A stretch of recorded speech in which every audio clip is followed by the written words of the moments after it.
Tonight, we slowly enter a quiet valley at the edge of a forgotten forest, a place where people lived by the rhythm of seasons, and where one winter arrived so gently that no one realized it would become something they might not survive. In that valley, no one could later agree on when things truly began to change. They only remembered that the snow came, as it always had, soft, silent, and almost comforting at first. The first layer settled across the rooftops and fields like a thin blanket, smoothing the land and quieting every sound. It felt familiar, like a routine that had repeated for generations without failure. But familiarity can be misleading, especially when nature begins to behave with quiet persistence rather than sudden force. Eldon Hollow stood near the boundary of a dense forest, where tall pine trees formed a dark, unmoving wall against the horizon. The villagers rarely ventured deep into those woods during the colder months, not out of fear alone, but because there was nothing there they needed. Their lives were centered on the land they understood: fields, animals, storage, and time. The final weeks before winter had been calm, though not particularly generous. Crops had grown, but not in abundance, and the harvest required careful attention to avoid waste. Every bundle of grain was tied with intention, every root cleaned and stored with precision. There was no room for carelessness in a place where winter decided who endured. Preparation was not a task that ended. It was something that continued until the first frost. Tomas worked quietly through those final days, moving from one task to the next without pause. His hands were steady, shaped by years of repetition, and his attention rarely drifted. He reinforced storage areas, checked the stability of his home, and sealed even the smallest openings with clay and moss. Cold had a way of finding weakness, and he had learned not to give it any. Nothing was left unfinished. Nothing was assumed safe. Inside his home, everything had its place. Sacks of grain were lifted above the ground to keep them dry. Barrels of preserved meat were sealed tightly and stored against the inner wall. From overhead beams hung clusters of dried herbs, slowly releasing their scent into the still air. It was not comfort in the way some might imagine, but it was security. When the temperature dropped, it did so without warning. Frost formed overnight, covering the ground in a thin, rigid layer that silenced the last traces of autumn. The river near the village slowed, then stilled completely, its surface hardening into pale ice. Movement across the land became more deliberate. Everything required more effort. At first, the villagers welcomed the shift. Winter was a season of rest from the fields, a time to remain indoors, repair tools, and share quiet meals. Fires were lit early, and families gathered close together, speaking softly as the wind moved outside. These were familiar rhythms. They had followed them many times before, but the snow did not stop. It continued to fall in steady layers, covering paths, fields, and fences, until the landscape lost its definition. Distance became difficult to judge, and movement between homes required memory rather than sight. The world felt smaller, more contained. Tomas noticed changes in subtle ways. The woodpile he had carefully prepared began to shrink faster than expected. Each day required more fuel than the one before, and the remaining supply no longer felt sufficient. He began keeping track without speaking about it. A quiet awareness replaced certainty. Food followed a similar pattern. Meals became simpler, portions slightly reduced, stretched with whatever could be spared. Grain was mixed with dried legumes, and meat was used sparingly, prepared in ways that allowed it to last longer. There was no complaint, only adjustment. Inside the barns, the animals responded to the cold in silence. The cows moved less, conserving energy as the temperature dropped. Goats remained close together, rarely separating. Chickens stopped producing entirely, their bodies withdrawing into stillness. The environment was no longer temporary. It was settling into something deeper. The villagers adapted, as they always had. Some livestock were slaughtered earlier than planned, their meat preserved before weakness could claim them. Fat was rendered and stored carefully, used for both nourishment and light. Every resource was measured. Every decision carried weight. As time passed, the sun appeared less frequently. When it did, it offered little warmth, remaining distant behind a layer of pale clouds. The cold no longer sat only on the surface of things, but seemed to move inward into wood, stone, and breath. This was not a passing season. It was becoming something heavier. At the center of the village stood a small stone church. Its thick walls held warmth longer than wood, making it a natural gathering place as conditions worsened. Each evening, the villagers came together there, not out of routine alone, but out of necessity. The closeness of bodies created heat. The silence created reflection. It was within that quiet space that older stories returned. Stories not spoken during mild winters. Stories remembered slowly, without urgency. Mara, the oldest among them, spoke one evening in a steady voice as the wind moved outside in low, continuous tones. No one interrupted her, and no one looked away. She described a winter from long ago, one that stretched beyond expectation, where snow covered everything and movement became nearly impossible. Her words carried no drama, only memory. When she finished, the room remained still. There was no need for questions. The meaning had already settled.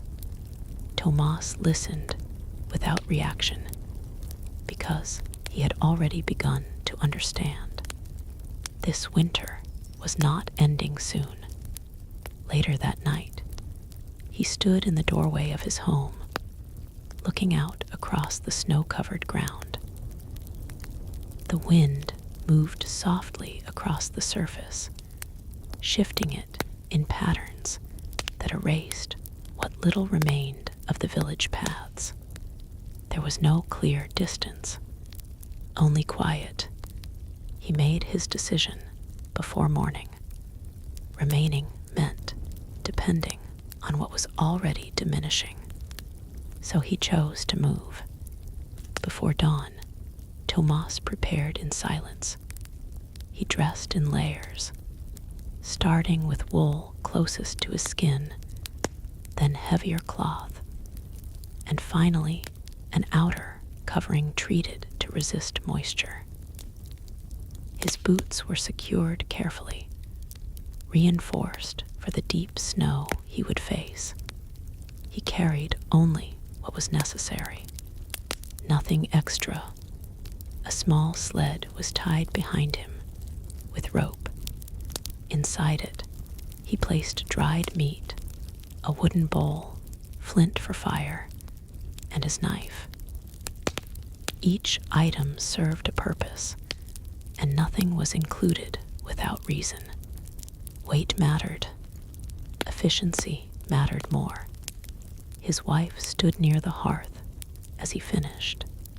She did not speak. Instead, she stepped forward and placed a small bundle into his hand. Inside was bread. For a moment, they stood in silence. Then he turned and stepped outside.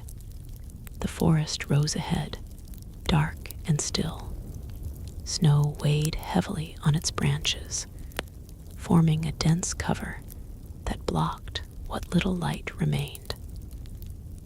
The air felt different there, more contained, as if untouched by the open sky. Few entered during winter, not because it was forbidden, but because it offered no certainty. Tomas moved forward. The village faded behind him without sound. Inside the forest, the silence deepened.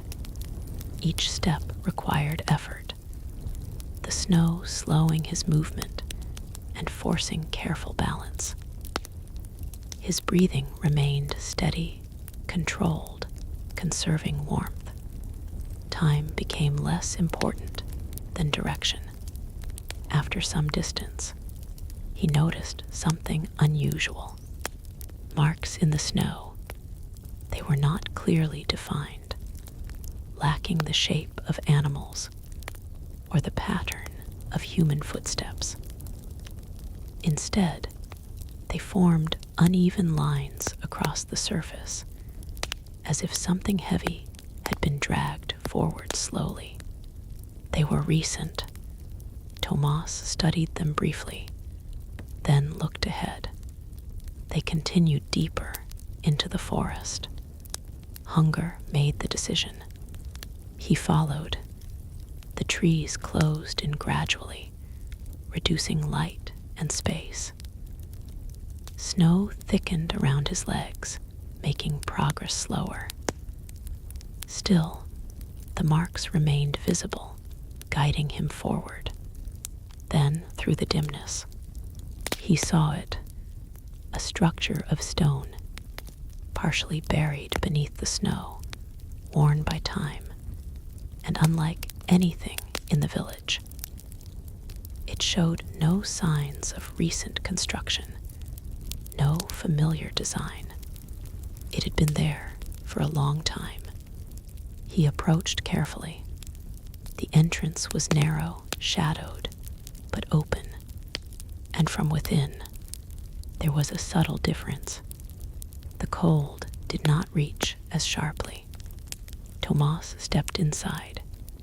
The air changed, still cold but steady, unmoving. Inside, the space held quiet order. A fire pit rested at the center, carefully constructed. Herbs hung from the beams, preserved and dry. This was intentional. Someone had prepared this place. Tomas moved deeper, his attention fixed. The silence felt different here.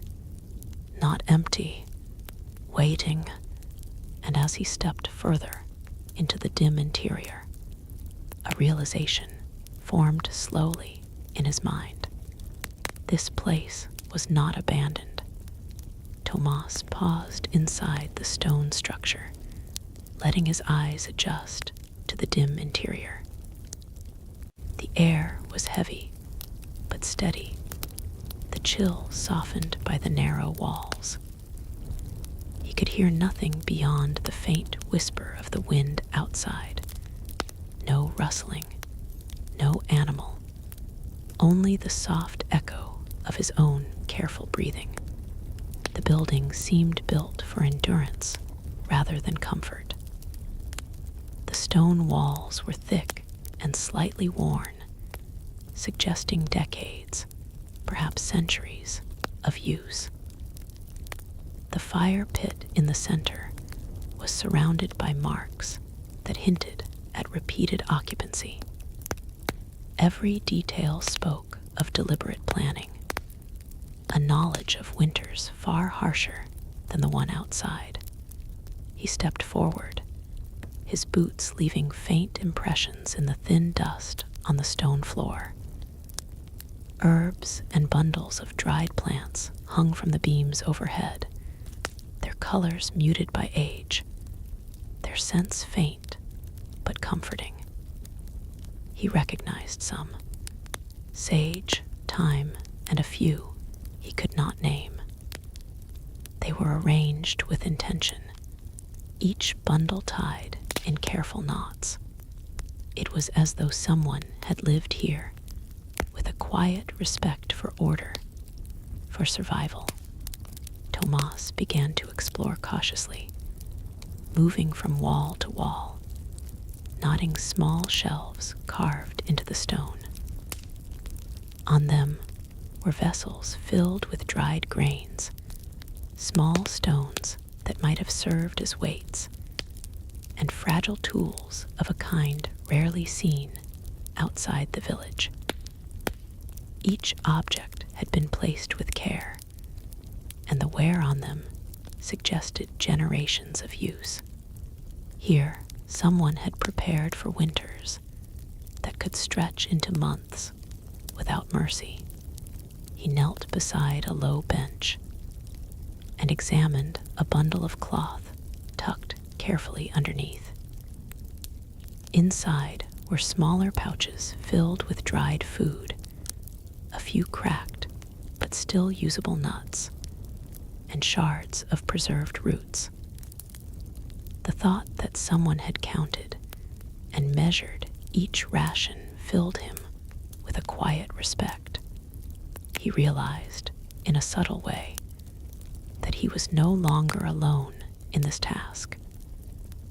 Centuries of knowledge rested in these stones, waiting silently for someone to learn. As he examined the room, he noticed another detail. The walls were not solid. Behind one section, a narrow passage opened, partially hidden by a loose stone. He felt the cold air shift as he moved closer, realizing it led deeper, perhaps to other rooms or to storage areas hidden from casual view. The builders had considered not just survival, but secrecy. He hesitated, then crawled forward into the dark corridor. The snow muffled everything outside, leaving him with the quiet scrape of stone beneath his hands.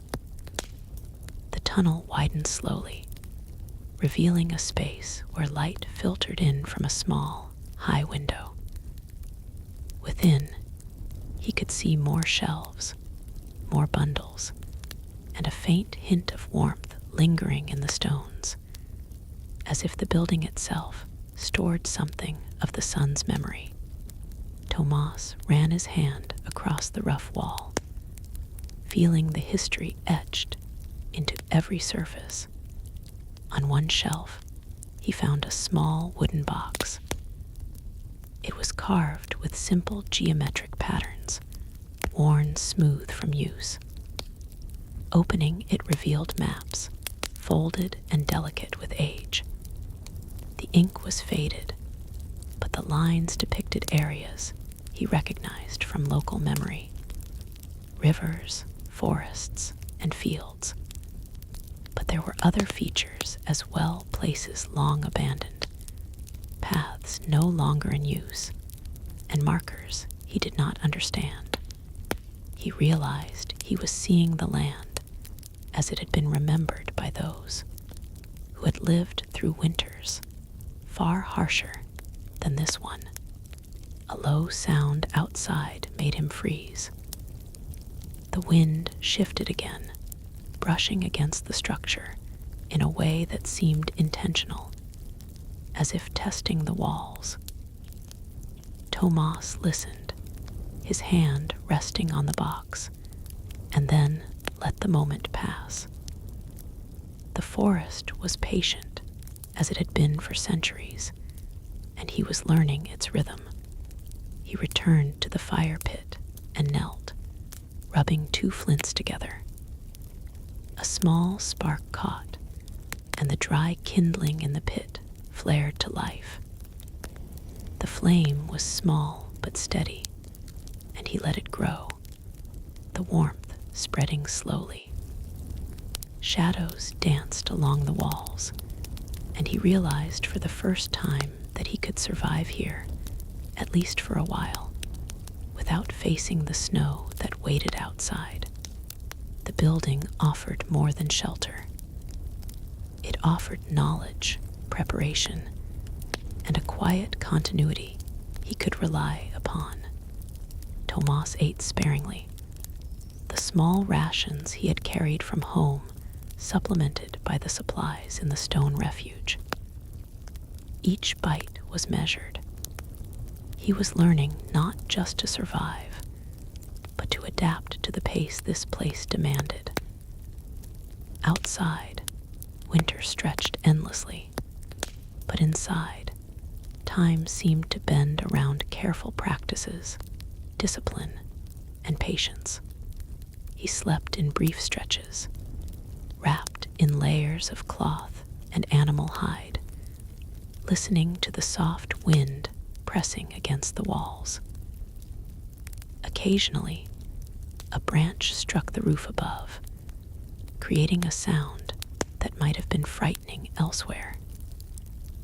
Here, it was a reminder of the world beyond, the world waiting for him to understand its rhythms and perils. Each movement, each sound, each measured action became part of the daily practice of survival. On the second day, Tomas explored further into the hidden corridor. It branched into narrower tunnels that seemed to serve as storage. Barrels of preserved food, neatly labeled with faded symbols, lined the walls. Some contained dried grains, others beans or roots.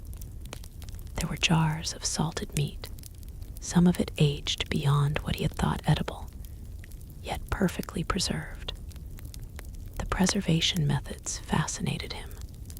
Layering with salt, careful drying, the use of smoke, and cold in combination. These techniques were unfamiliar to most villagers, but had been mastered here. He marveled quietly, imagining the minds that had learned these methods centuries ago. Beyond the storage, he found a small chamber with a low ceiling. Its walls were lined with more maps, some showing regions far beyond the valley, and others detailed depictions of the surrounding forest and mountains. Curious symbols marked certain areas, and he realized they might indicate hazards, animal territories, or hidden routes known only to the builders of this refuge. A sense of discovery filled him. Here was wisdom accumulated over generations.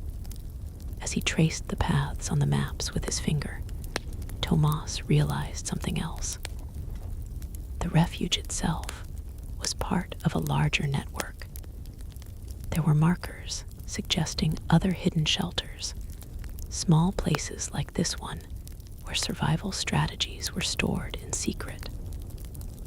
These were not widely known, even among nearby villages. The builders had anticipated harsh winters, perhaps even famines, and had prepared quietly, leaving knowledge for those capable of discovering it. Outside, the wind was relentless.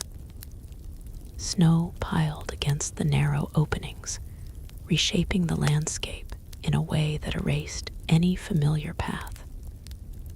Tomas knew that if he ventured out now, he would struggle. The forest was both guide and obstacle, and he had to respect it. Inside, however, he could observe, prepare, and begin to understand. Survival, he realized, was as much about knowledge as strength. Over the following days, he explored methodically. Each chamber offered insight into techniques he had never seen. Drying racks elevated above the floor allowed grains to remain safe from moisture. Preserved herbs were carefully cataloged, each serving multiple purposes: flavoring, medicinal use, and even pest deterrence. Tools were simple but durable, crafted to last decades. Every object was a lesson. At night, Tomas sat near the fire, tracing the patterns on the maps and studying the storage methods. He recorded his observations mentally, thinking about how he could apply these techniques to the village should he return. He considered rationing strategies, fire management, and the methods of layering resources to survive prolonged cold. Each thought was careful, measured. He had learned to wait, to observe, to prepare before acting. One morning, he noticed something unusual in the snow just outside the shelter. Faint tracks led to the entrance, small and deliberate. Someone or something had passed recently. They did not resemble animal tracks, nor human footprints entirely, yet they were clear enough to follow. Tomas paused, sensing a silent observer, and considered whether to investigate immediately or wait. Patience had been the lesson of the refuge so far. He decided to wait. The shelter offered safety and perspective. He could observe the tracks and learn their pattern before venturing outside. Time moved differently here.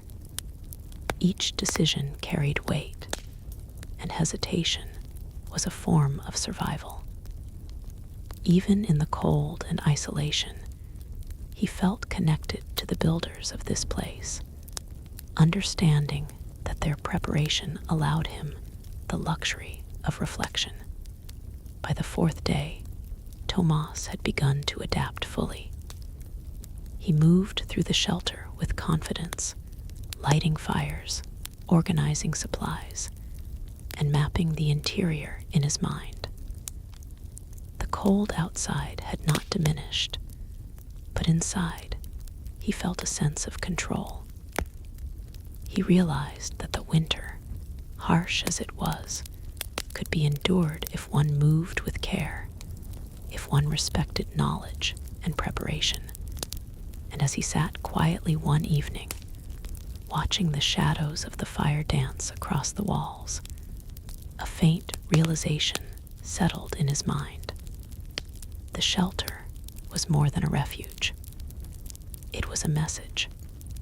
Whoever had built it had anticipated the world's cruelty and had prepared not just for survival, but for continuity. There was wisdom hidden here, wisdom meant to be discovered only by those patient enough to seek it. Tomas traced the faint carvings on the walls, the patterns of maps, the carefully stored resources, and understood that he was part of a long chain. A chain of survivors, thinkers, and planners who had faced winters far colder and longer than his own. And he realized, quietly, that his journey had only begun. The wind howled outside, pressing against the stone, but inside, Tomas felt calm. He was learning, observing, and adapting. Each step, each discovery, each ration carefully consumed was a lesson in survival. The winter would not break him here, not yet. And somewhere in the back of his mind, he knew that eventually he would have to leave. But when that time came, he would do so with knowledge that most could not even imagine. Tomas sat quietly near the fire, listening to the wind pressing against the thick stone walls.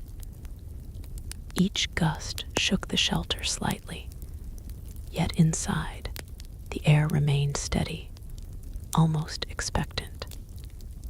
He could feel the weight of the snow outside, silent but insistent, shaping the forest and the world beyond. Every sound told a story, and he had learned to listen. The maps in front of him revealed paths and places he had never known, carved and drawn with careful attention. Rivers twisted in unusual loops. Forests extended farther than memory suggested, and small symbols marked hidden shelters, similar to this one. He traced the lines with his finger, feeling the knowledge of generations beneath his touch. Days passed slowly, each measured in small acts of survival. Tomas explored further into the hidden corridors, noting storage methods he had never seen. Barrels were layered with natural insulation, preventing spoilage even in deep cold. Herbs were arranged according to type and purpose, some for nourishment, some for treatment, and others for protection against unseen pests. Each bundle reflected a deep understanding of nature and timing. This place had been crafted for endurance, not ease. He noticed subtle differences in the construction that hinted at adaptation over time. Certain stones were replaced, beams reinforced, and some sections appeared intentionally widened to accommodate new strategies. Tomas realized that the builders had not only prepared for a winter, but had observed countless winters, learning and adjusting with each one. Their wisdom was embedded in every surface, every shelf, and every careful knot of rope. It was patience made manifest. At night, the shadows of the fire played across the walls in a slow dance. Tomas could almost imagine the builders moving through these same corridors centuries before, carefully tending to their resources, managing rations, and calculating each decision with precision. It was not just survival, it was a form of quiet mastery, a ritual that connected the past with the present. He felt a growing respect for the unknown lives that had shaped this place. On the 5th day, Tomas finally decided to examine the tracks outside. They were faint, partially obscured by drifting snow, yet distinct in their direction. Unlike animal tracks, they moved with intent and purpose. Unlike human tracks, they carried subtle differences, an unfamiliar rhythm. Whoever or whatever had made them was still near. Yet there was no sound beyond the soft crunch of his own footsteps. The forest seemed to hold its breath as he moved. He followed the tracks cautiously, each step slow and deliberate. The snow grew deeper, forcing him to adjust his pace, testing his endurance. The trees closed in, creating a narrow corridor of dark branches. The light filtered in only through high gaps, creating a muted, shifting mosaic on the snow below. Tomas felt the weight of the forest's silence, a patient observer to every movement, every decision he made. After several hours, the tracks led him to a small clearing.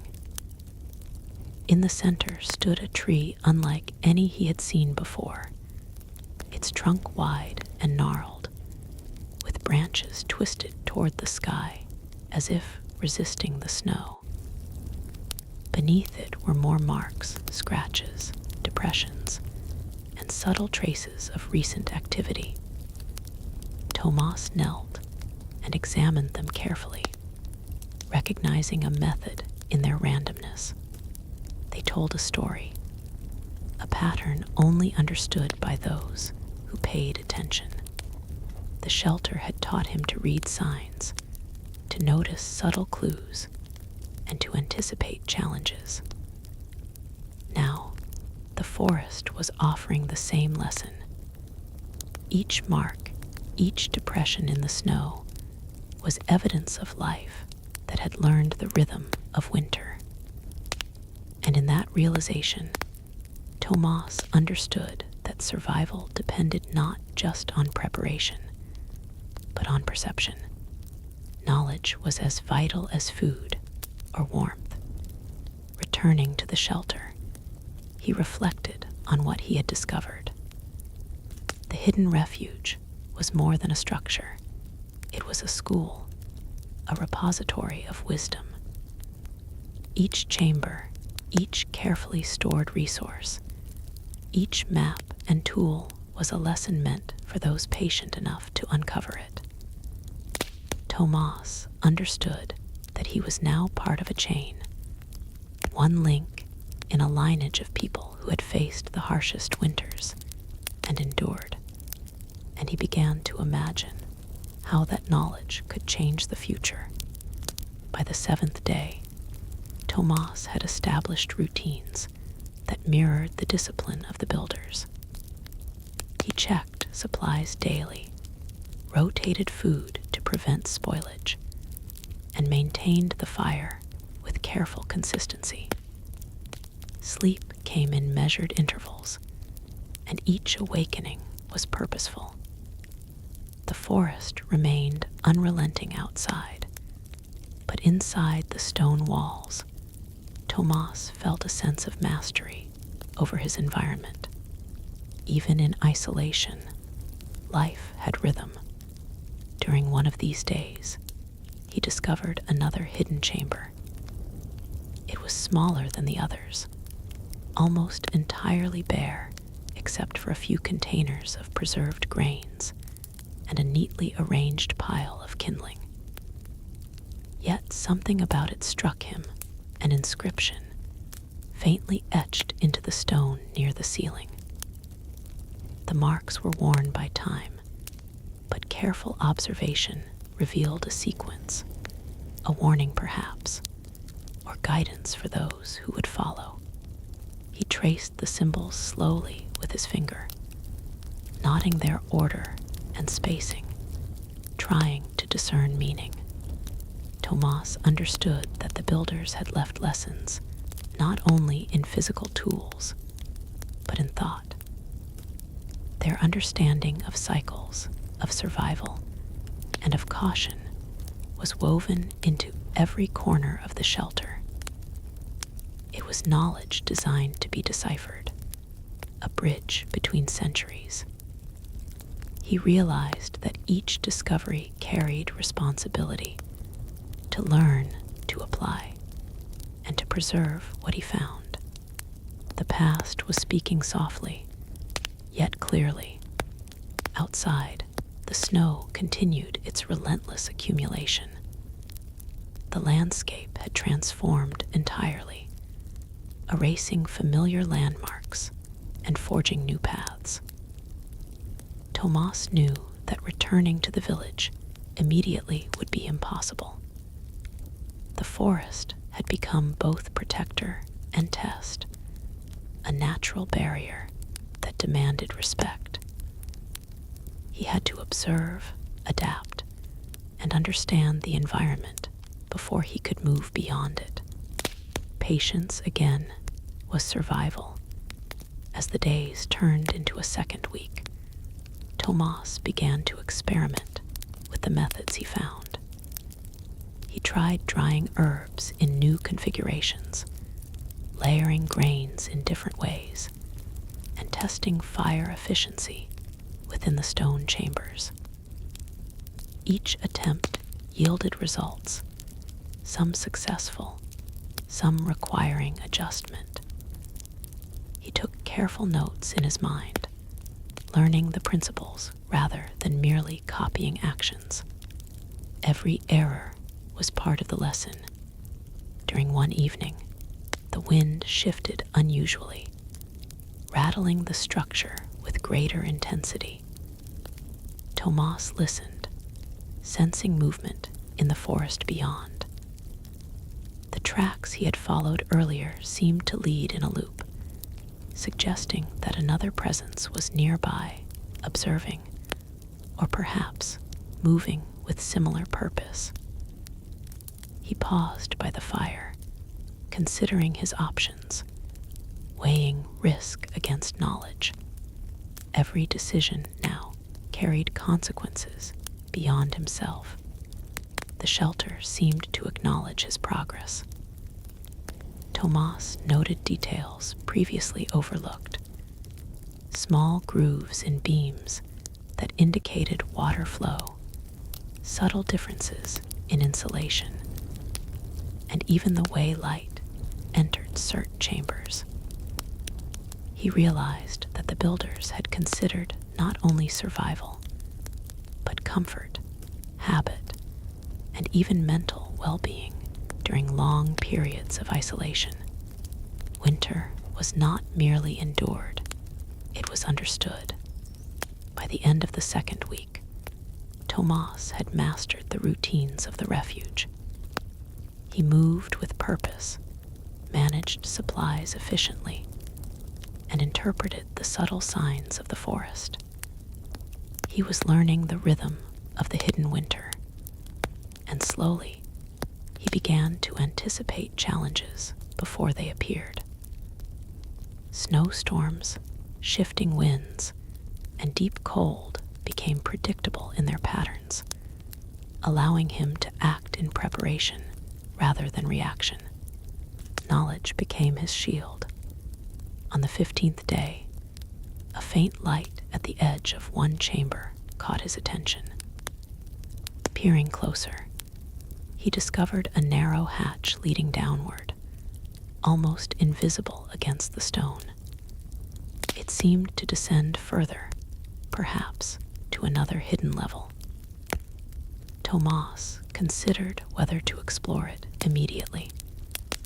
He understood that this could hold further insight into the shelter's purpose, or dangers he had not yet encountered. Patience had taught him that timing was as important as courage. Tomas prepared carefully before entering the lower chamber. He took only what he needed and moved deliberately, feeling the cool, steady air shift as he descended. The space below was narrow, yet contained tools and supplies not found in the upper chambers. It was as if the builders had anticipated specialized tasks, perhaps related to long-term storage, survival during extreme cold, or secret methods now forgotten. Every corner held centuries of expertise. Hours passed in careful exploration, Tomas documented observations mentally, noting arrangements, preservation methods, and design principles. He traced symbols etched into walls, recorded sequences of storage, and examined airflow patterns. Each insight expanded his understanding, reinforcing the connection between preparation, patience, and endurance.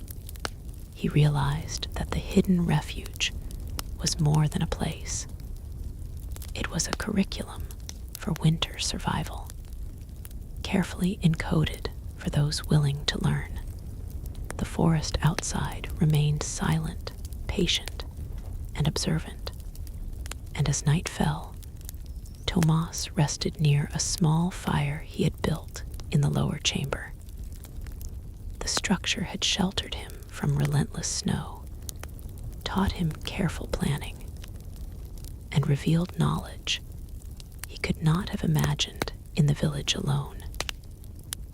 He understood, quietly, that survival was a partnership with both the environment and the wisdom left behind. Tomas awoke to the faint glow of dawn, filtering through the narrow hatch he had descended the day before.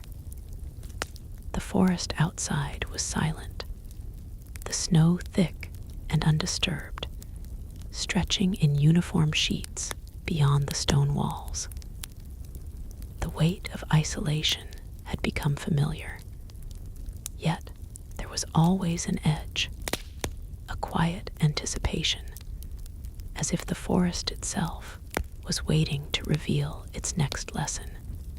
He moved carefully, adjusting the small fire in the lower chamber and checking supplies. Each ration had been measured to the gram, each log inspected for dryness, each herb repositioned for maximum efficacy. In these quiet acts, he found a rhythm, a connection to the builders who had come before him. Winter demanded attention, and attention was survival. The hidden refuge continued to reveal its secrets. In one corner, Tomas discovered a cache of glass jars, each filled with different types of preserved berries, seeds, and roots. Some were familiar, others strange, with faintly bitter or tangy flavors that spoke of knowledge long forgotten. The jars were arranged meticulously, almost scientifically, with small symbols etched into the lids indicating type, use, or season. He realized that even in isolation, the builders had thought of long-term nutrition, anticipating months when fresh food would be impossible. Their foresight was precise, methodical, and quiet. After tending the fire, Tomas ascended to the upper chambers. The snow outside had shifted overnight, covering old tracks and creating new drifts. The hidden paths he had begun to follow were now obscured, and he recognized that the forest demanded patience, observation, and respect. Even the smallest misstep could leave him disoriented. He carefully traced the walls of the stone structure, noting places where water might leak, where drafts could enter, and where the weight of snow might stress the roof. Every observation became part of a larger understanding of the shelter as a living, functional system designed for endurance. That afternoon, curiosity drove him outside, despite the depth of snow. His boots sank heavily into the powder, and the wind cut sharply against his layers. He followed the faint imprints left days before, careful not to erase or misinterpret them. Each track held potential meaning, an animal searching for food, a previous traveler moving cautiously, or perhaps the hidden network the refuge's builders had intended. The forest felt alive, though silent. Branches creaked under the weight of snow, and shadows shifted as light filtered weakly through dense pines. Tomas realized that every step outside the shelter required as much careful thought as any task inside. Winter was a teacher, patient and relentless. In a small clearing, he discovered another stone marker, partially buried beneath snow. Its surface was etched with symbols, similar to those inside the refuge, though weathered and faint. Tomas knelt and traced the carvings with his fingers. They suggested direction, warning, or guidance. He could not fully understand the code, yet he felt the intention behind it. The builders had left breadcrumbs for those who could see carefully and think critically. He marked the site mentally, knowing he would return later with more attention, more understanding.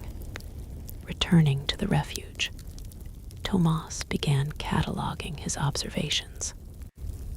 He arranged tools, mapped the stone markers, and recorded mental notes about the forest and snow patterns. Each chamber offered insight into survival, and each day brought new understanding of the strategies employed centuries before. He discovered subtle ventilation shafts, cleverly designed to prevent smoke from accumulating while retaining warmth. He found hidden compartments that held dried mushrooms, roots, and herbs with antifungal properties. Every detail revealed a meticulous mind at work, anticipating every challenge winter could impose. Night fell with extraordinary quiet. The snow muffled all sound beyond the walls, leaving Tomas alone with flickering firelight and the slow rhythm of his own breathing. He reflected on how the refuge taught patience, how rationing, observation, and respect for cycles could transform hardship into manageable steps.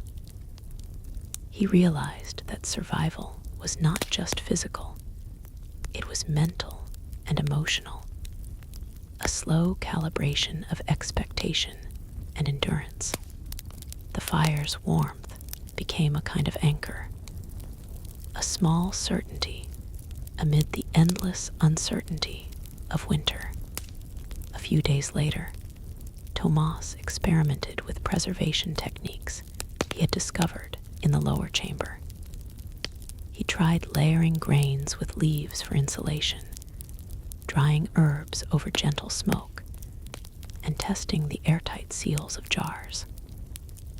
The process was slow, methodical, and measured. Each success brought a quiet satisfaction. Each failure offered a subtle lesson.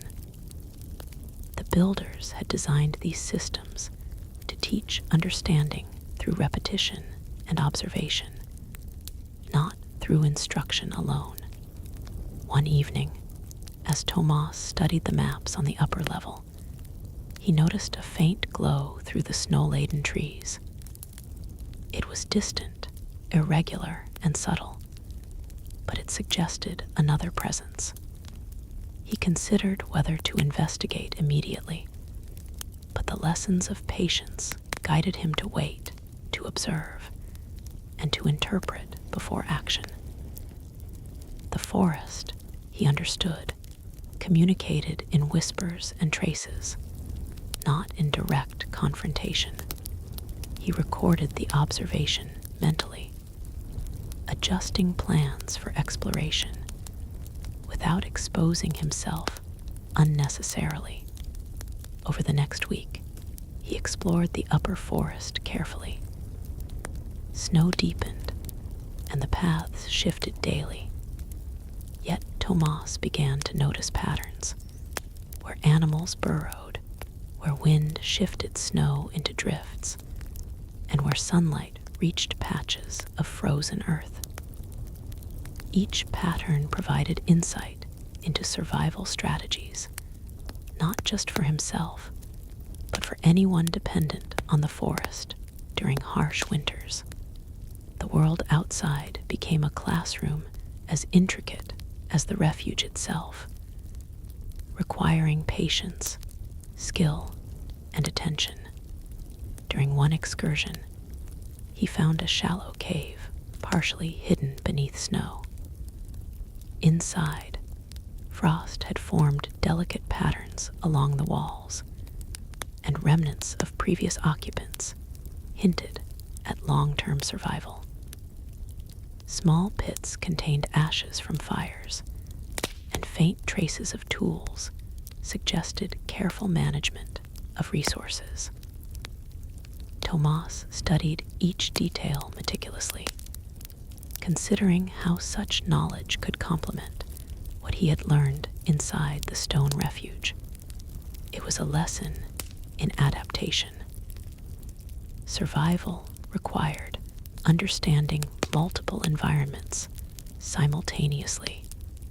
Returning to the refuge, he reflected on the interconnectedness of knowledge. The shelter, the forest, and the subtle markers scattered throughout the snow all formed a network of guidance and survival strategies. He realized that those who had created this system had done so with extraordinary foresight, anticipating the challenges of extreme winters and leaving hints for the capable and patient. Every discovery deepened his respect for their quiet expertise. Days turned into weeks. Tomas established routines both inside the refuge and in the surrounding forest. He monitored snow levels, maintained the fire, tended preserved food, and observed the patterns of wildlife. Each day added confidence and understanding. His senses grew attuned to subtle changes. The sound of ice shifting under the weight of snow, the smell of frozen earth thawing beneath faint sun, the slight change in wind direction indicating a storm's approach. Winter was no longer a threat. It was a measured force he could predict and respect. One night, a distant shadow moved through the trees. Tomas watched from the upper window of the refuge, careful not to reveal himself. The figure was slow, deliberate, and careful, leaving tracks different from any he had seen before. He could not identify whether it was human or something else. The forest remained patient, silent, and observant. Tomas recognized a truth he could not ignore. The hidden winter was not solitary. Others, either living or long departed, had marked the land with knowledge, tools, and guidance. Survival was a chain, a continuum, and he had become part of it. The realization brought quiet purpose. He was no longer merely enduring winter. He was learning its language. By the end of the month, Tomas had integrated fully into the rhythm of the hidden winter. He moved seamlessly between chambers, forest, and markers, applying knowledge to each challenge. Snowstorms, shifting winds, and dwindling supplies no longer induced fear. They were variables to manage, lessons to interpret, and circumstances to respect. Winter had become a teacher, and he a diligent student. And yet, as Tomas traced, yet another series of subtle markers in the snow. He felt the faintest sense of something beyond survival, a message hidden within the landscape, perhaps intentionally left for those patient enough to notice. It was subtle, almost imperceptible, yet it hinted at a larger design, a story that had not yet fully revealed itself. Tomas awoke to the muted light of dawn, the snow outside reflecting a pale, almost ghostly glow into the refuge. The wind was softer now, settling the drifts into smooth contours. He moved deliberately, checking the lower chamber before ascending to the upper level. Each corner, each shelf, each bundle of preserved food had become familiar terrain. And yet the refuge still offered secrets he had not yet uncovered. He paused by the small maps he had been studying, tracing the paths he had already explored. Patterns emerged more clearly now, connecting hidden shelters, subtle markers in the forest, and faint clearings among the pines. It became evident that the network of winter refuges extended far beyond his immediate surroundings, a secret web designed to guide the prepared traveler.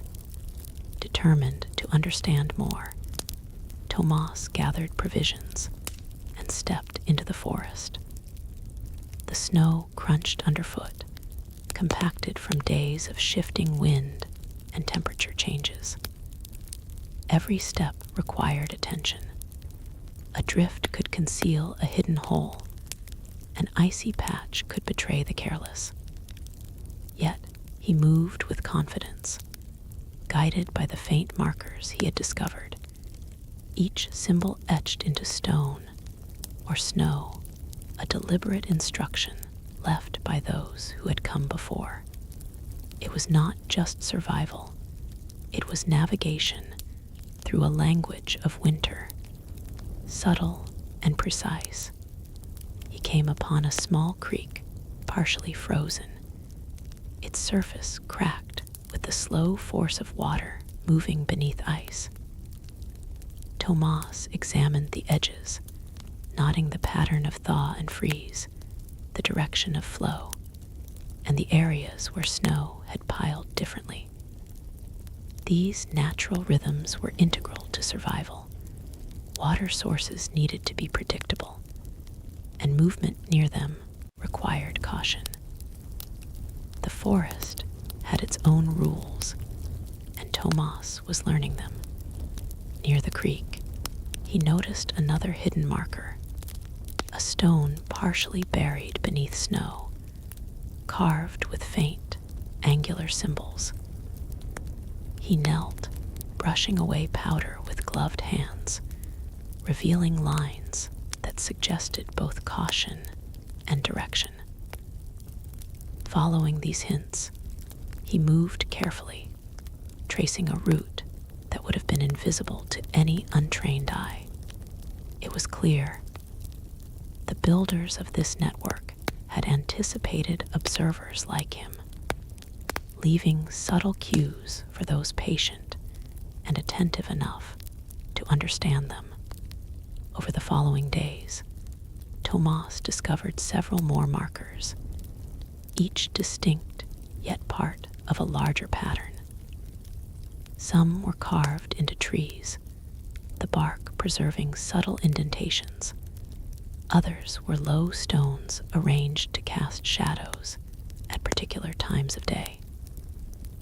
One marker, particularly intricate, indicated a small clearing that he realized might have served as a temporary campsite, safe from both snowdrifts and predators. Each discovery deepened his understanding. The hidden winter was not random. It was carefully planned, a testament to the ingenuity of those who had survived before him. Back in the refuge, Tomas began experimenting with long-term storage techniques he had gleaned from the lower chamber. He layered grains with protective leaves, positioned jars of preserved roots to avoid drafts, and refined drying methods for herbs. Each adjustment improved the efficacy of the supplies, allowing him to preserve food longer and more securely. He marveled at the builders' foresight. They had designed systems resilient enough to endure harsh winters, teaching patience, discipline, and observation. One evening, a strange movement caught his eye. From the upper window, he saw faint tracks converging toward the clearing outside the refuge. They were distinct from the animal tracks he had become accustomed to, deliberate and careful. Tomas observed silently, considering whether the tracks represented another human traveler, or perhaps someone else using the network of hidden shelters. The forest held its secrets tightly, but each subtle hint offered Tomas more insight into its rhythms. Curiosity overcame caution, and Tomas decided to investigate the tracks the following morning. He packed lightly, taking only the essentials, and followed the faint impressions through drifts of deep snow. The wind shifted, and he noticed how subtle changes altered his perception. A previously visible marker obscured, another revealed. Winter, he realized, demanded flexibility and constant awareness. Hours passed as he moved slowly, guided by both instinct and the markers. He discovered another small refuge, partially collapsed, but clearly maintained at some point in the past. Inside were remnants of dried food, rudimentary tools, and faint inscriptions on the walls. Tomas studied each artifact carefully, noting similarities to the refuge he had occupied and differences that suggested regional variations in technique and resource management. It was a lesson in adaptation. Survival was not static. It evolved with circumstances, climate, and knowledge. Returning to the main refuge, Tomas reflected on his growing comprehension of the network. Each shelter, marker, and hidden cache was not merely a place for survival. It was a system of communication across time, designed to teach resilience. The builders had anticipated both the physical and mental challenges of winter, embedding lessons in every hidden space. Tomas realized he was part of something larger, a lineage of survival that transcended generations. Days stretched into weeks, and Tomas's understanding of the hidden winter deepened. He refined his routines, fire maintenance, ration management, and strategic observation of the forest became almost ritualistic. Every sound, every shift in wind or snow offered clues to survival. He noticed subtle animal behaviors, the way birds and small mammals moved, and the signs of predators. The refuge had trained him, but the forest became his classroom, offering lessons unspoken yet clear. During one particularly harsh night, a snowstorm struck with intensity. The wind battered the refuge, and drifts piled against the walls, nearly covering entrances. Tomas huddled near the fire, monitoring the structure and supplies, noting how the shelter itself responded to pressure. It creaked and groaned, but held, demonstrating the careful craftsmanship of its builders. He realized that true resilience required not only preparation, but respect for the materials, the design, and the environment that shaped them. The morning after the storm, Tomas discovered a subtle change. A new depression in the snow, close to the lower chamber's entrance. Fresh tracks, careful and deliberate, suggested that someone else had passed while the storm raged. He examined the prints closely, noting their size and rhythm, trying to determine whether it was a human traveler or something else. The network of hidden winter shelters, he understood, was not solely for him. Others moved through it, leaving traces, shaping the knowledge for future travelers. Over the next several days, Tomas focused on connecting his discoveries. He mapped markers, cataloged storage methods, and practiced the preservation techniques he had learned. His understanding of both shelter and forest allowed him to anticipate changes in weather, snow depth, and resource availability.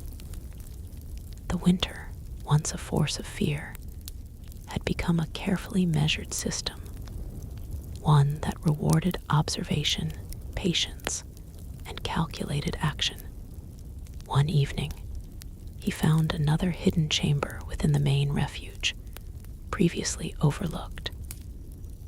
It contained intricate carvings on the walls, sequences of symbols that appeared to relate to timing, movement, and resource cycles.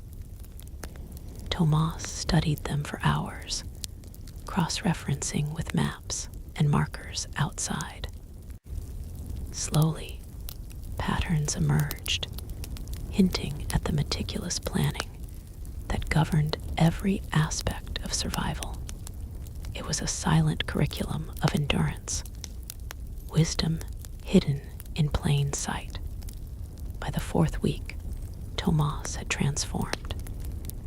He moved through the refuge and surrounding forest with quiet confidence. Snowstorms, shifting drifts, and hidden dangers were challenges he now anticipated. Each chamber, marker, and buried cache revealed new lessons. He began thinking beyond mere survival, considering the purpose of the network, the intention behind its design, and the possibilities of connecting knowledge across generations. Winter, once isolating, had become a teacher, mentor, and guide. And as night fell, Tomas observed faint lights flickering through distant trees. Though obscured by drifts and darkness, he felt a silent recognition. Others may have been moving through this network. Perhaps watchers, perhaps travelers, perhaps descendants of the builders themselves. The forest and the hidden winter it guarded held more mysteries yet to reveal. And Tomas understood that his journey, though already long, was only beginning. Tomas woke to the faint gray light of dawn, the snow-covered forest appearing more alien than ever. The tracks he had noticed days before were now clearer, etched deeply into fresh drifts from overnight wind shifts. He traced them with careful attention, noting their direction and rhythm. Whoever, or whatever, had passed so close to the refuge was cautious, deliberate, and aware of their surroundings, just as he had become. The forest seemed alive in a different way now. Each footfall, each shifting branch, each whisper of wind communicating a hidden message. Tomas understood that survival was no longer about mere endurance. It was about perception, about interpreting the forest's subtle language. He moved carefully toward the edge of the clearing where the tracks had begun. Snow crunched underfoot, and the cold bit at the edges of his gloves. But Tomas's attention was entirely on the subtle signs. Broken twigs, displaced snow, faint scuff marks, all pointed to deliberate movement. He paused frequently, comparing new observations with prior knowledge from the refuge and maps. Winter had become a puzzle, each piece precise and intentional. Eventually, the tracks led to a natural alcove beneath a thick stand of pines. Here, Tomas found evidence of habitation. A small fire pit long extinguished, flattened snow suggesting recent shelter, and rudimentary tools half buried at the edges. He studied them carefully, realizing that someone had not only moved with care, but had left markers meant to be found, hints of a hidden network beyond his immediate refuge. The forest, it seemed, was populated with invisible guides, shadows of those who had adapted before him. Returning to the refuge, Tomas mapped the new site mentally. Each discovery added layers to his understanding of winter survival, showing how others had navigated the same harsh environment. He began to recognize recurring patterns: placement of shelters, orientation toward sunlight, and the careful storage of food. The hidden network extended far beyond the snow-covered trees immediately surrounding his refuge. It was a lesson in foresight, strategy, and patient observation. Inside the refuge, Tomas experimented with resource management. He adjusted the layering of grains in storage, moved jars of preserved herbs to optimize insulation, and arranged firewood according to anticipated use. Each change increased efficiency, conserving both energy and food. He realized that survival was not merely endurance, it was optimization, an ongoing calibration of effort, observation, and timing. Even small adjustments could mean the difference between sustenance and scarcity during long winters. On the 10th day of this exploration, a particularly fierce snowstorm rolled through. Winds tore across the forest, bending pines under their weight and reshaping drifts into unfamiliar patterns. Tomas huddled in the lower chamber, noting how the storm affected ventilation, fire efficiency, and access to stored supplies.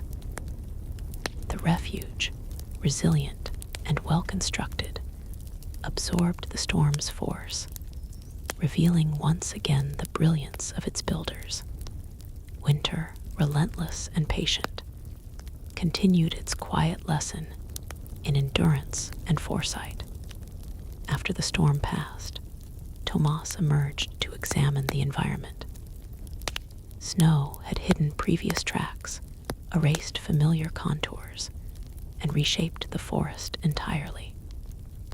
Yet beneath the surface, the markers remained, partially obscured but legible to a careful observer. He followed them slowly, noting the subtle differences left by the storm. Deeper impressions in certain areas, snowdrifts providing new cover, and small branches fallen in ways that indicated wind direction and intensity. Every shift was data, and every observation brought insight. Deeper into the forest, Tomas discovered another hidden structure, smaller than his primary refuge, but remarkably preserved.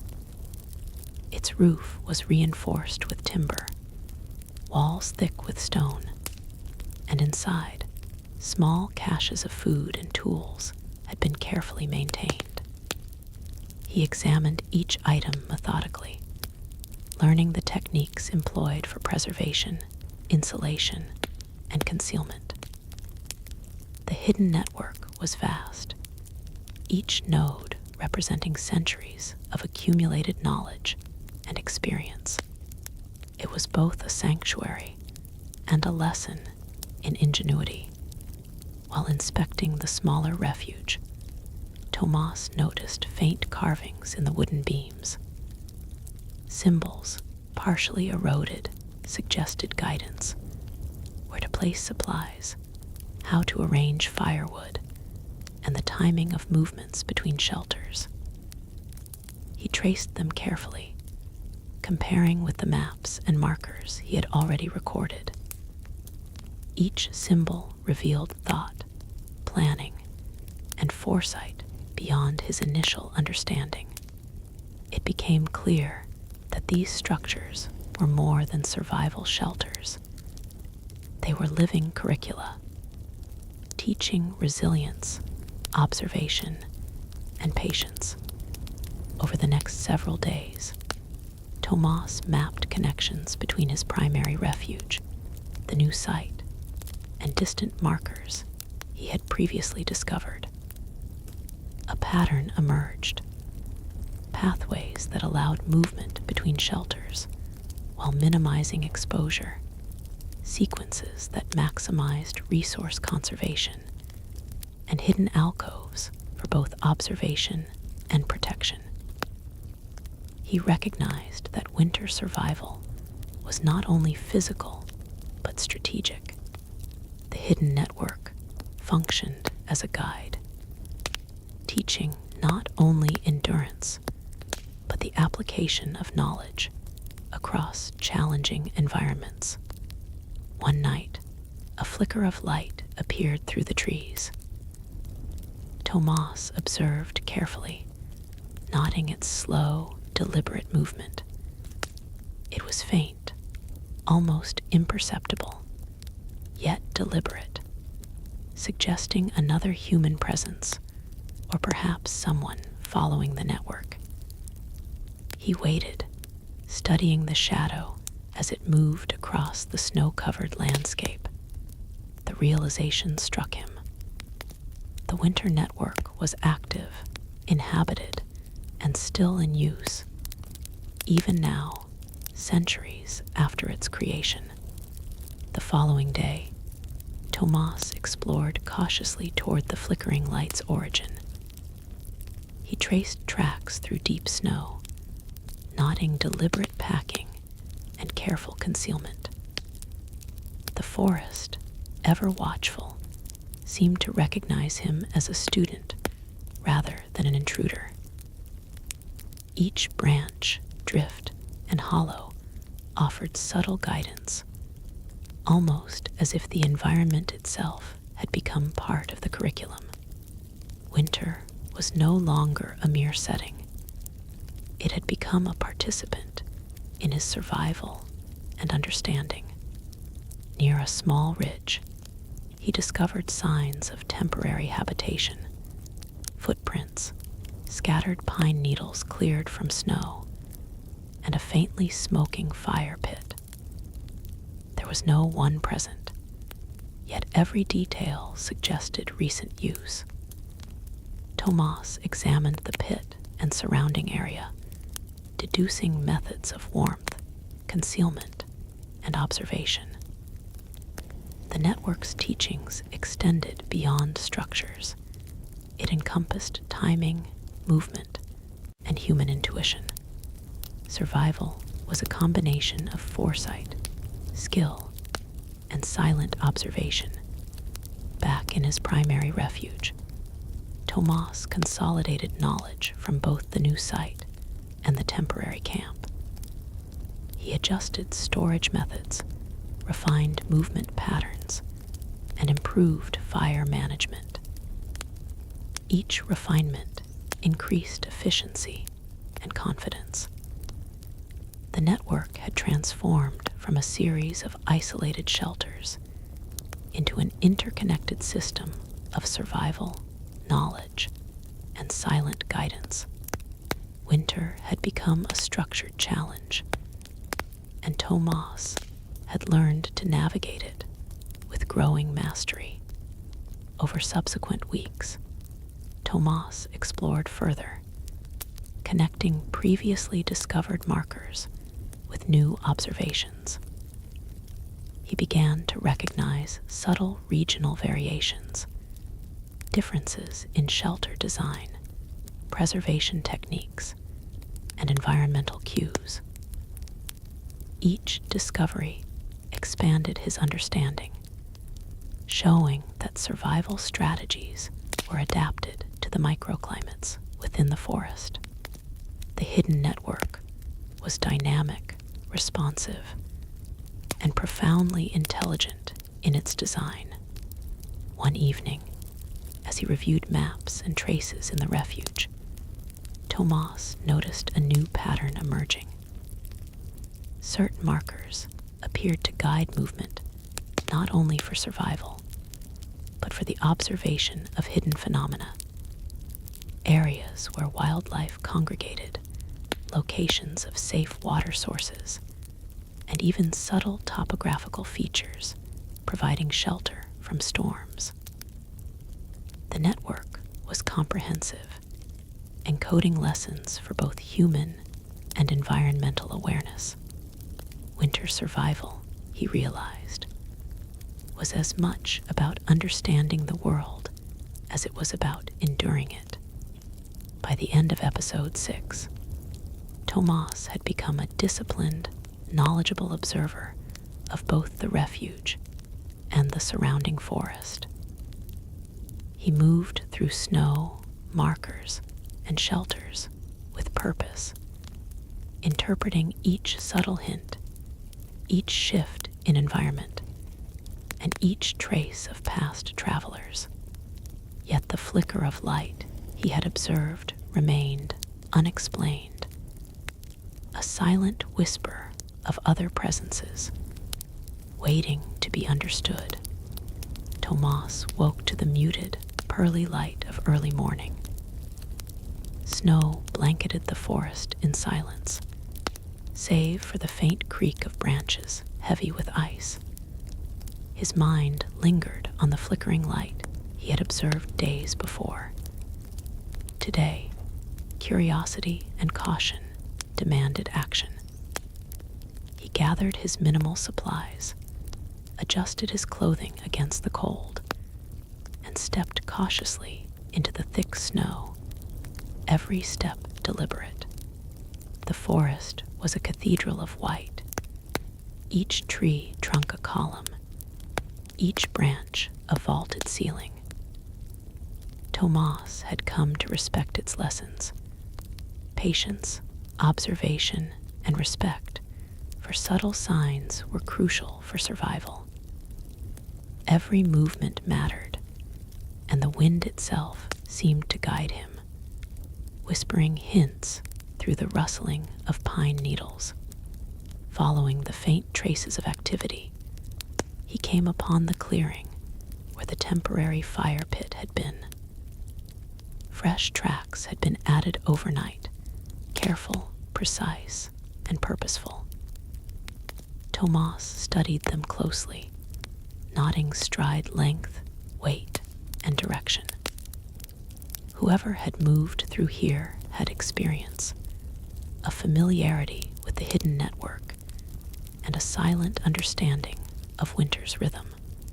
He paused, crouched behind a snow-covered shrub, watching and listening, understanding that this was more than chance. It was deliberate communication. As the morning wore on, a figure emerged through the pines. Wrapped in thick layers, partially obscured by snow, It moved slowly, deliberately, and cautiously. The figure's movements mirrored the lessons Tomas had internalized: observation, minimal disruption, and careful packing. It became clear that this was no ordinary traveler. It was someone attuned to the forest's hidden network, someone who understood the same principles that had guided him these past weeks. Tomas held his breath, letting instinct and patience govern his actions. The stranger paused at the edge of the clearing, studying the markers carved into trees and stones. Tomas realized the figure was taking notes, arranging small stones to mark direction, and subtly adjusting snow-covered branches. Their actions were precise, careful, and intelligent.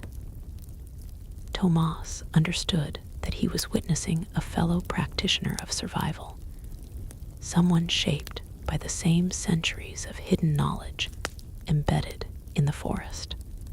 He debated whether to reveal himself or continue observing. The forest seemed to lean closer, watching silently. Finally, Tomas stepped forward, careful to make his presence known without startling the visitor. "Hello," he said softly, his voice blending with the wind. The figure froze, then slowly turned, revealing eyes alert and calculating beneath a fur-lined hood. Recognition flickered, not of friendship, but of acknowledgement, a mutual understanding of the unspoken rules of the hidden winter. There was no need for immediate explanation. Both understood the silent curriculum the forest demanded. The stranger approached cautiously, stopping several feet away. They exchanged gestures rather than words, showing awareness of each other's movements and intentions. Tomas studied the visitor's supplies, preserved food in woven baskets, carefully arranged tools, and a map rolled tightly, bearing marks that mirrored his own observations. It became evident that they were part of the same network, following a system of survival knowledge passed down across generations. The forest held them both in quiet tension, a silent witness to their first encounter. After a pause, Tomas invited the stranger to the refuge. Movement was deliberate and slow, each step measured to avoid disturbing tracks or drawing attention from unseen observers. Inside, the warmth of the stone walls and fire offered a brief comfort. They exchanged glances, silently communicating respect for each other's skill and discipline. No words were yet necessary. The presence alone confirmed the existence of others within the hidden winter. It was a rare acknowledgement. Tomas was not alone in this layered, secret world. Over the following days, the stranger, whom Tomas learned was named Liora, shared knowledge subtly through demonstration rather than explanation.